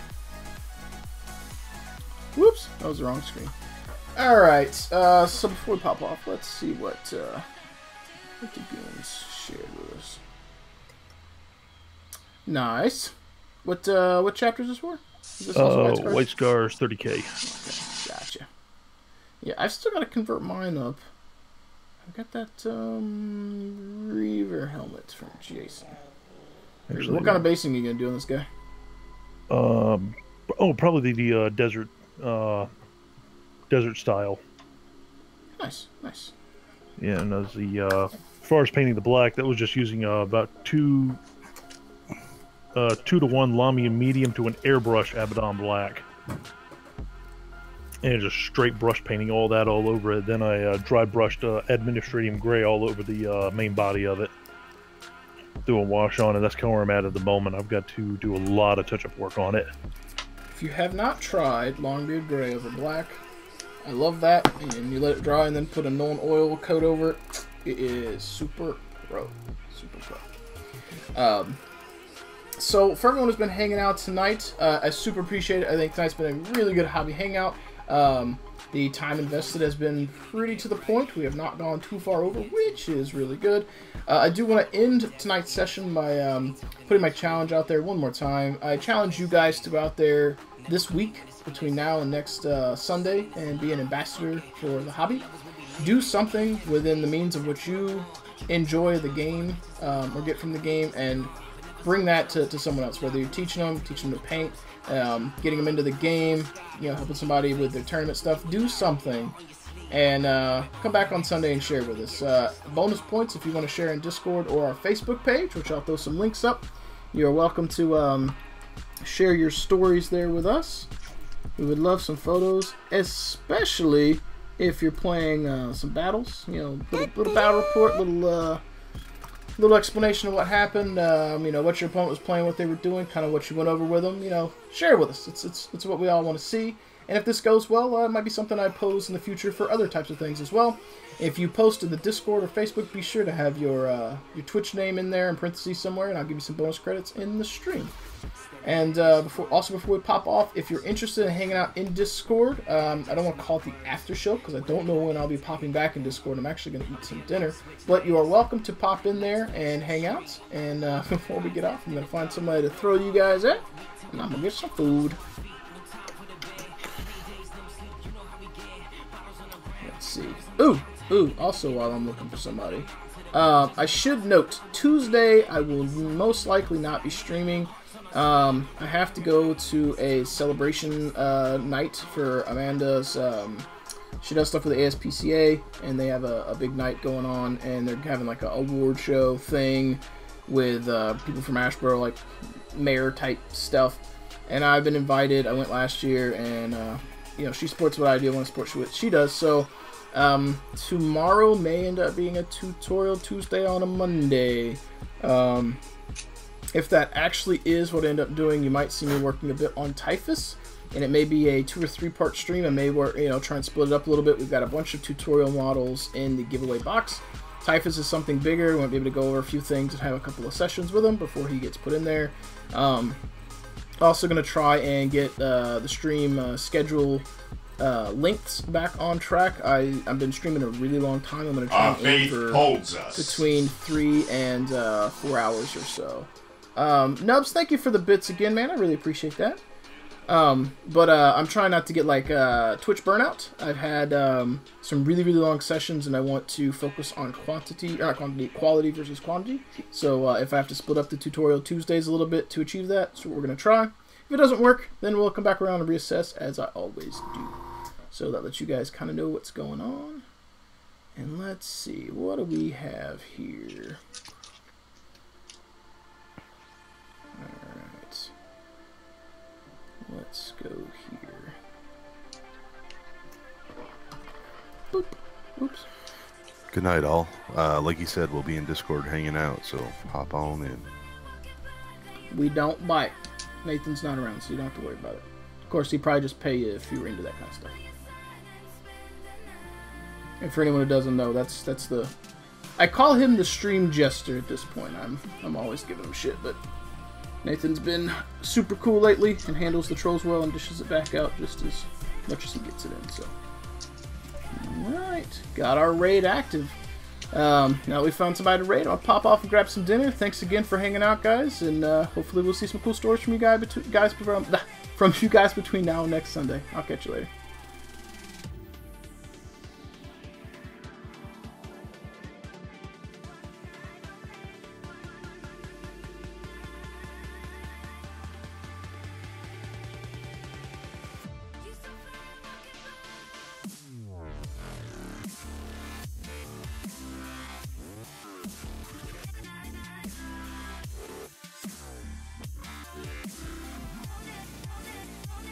Chaos sighted.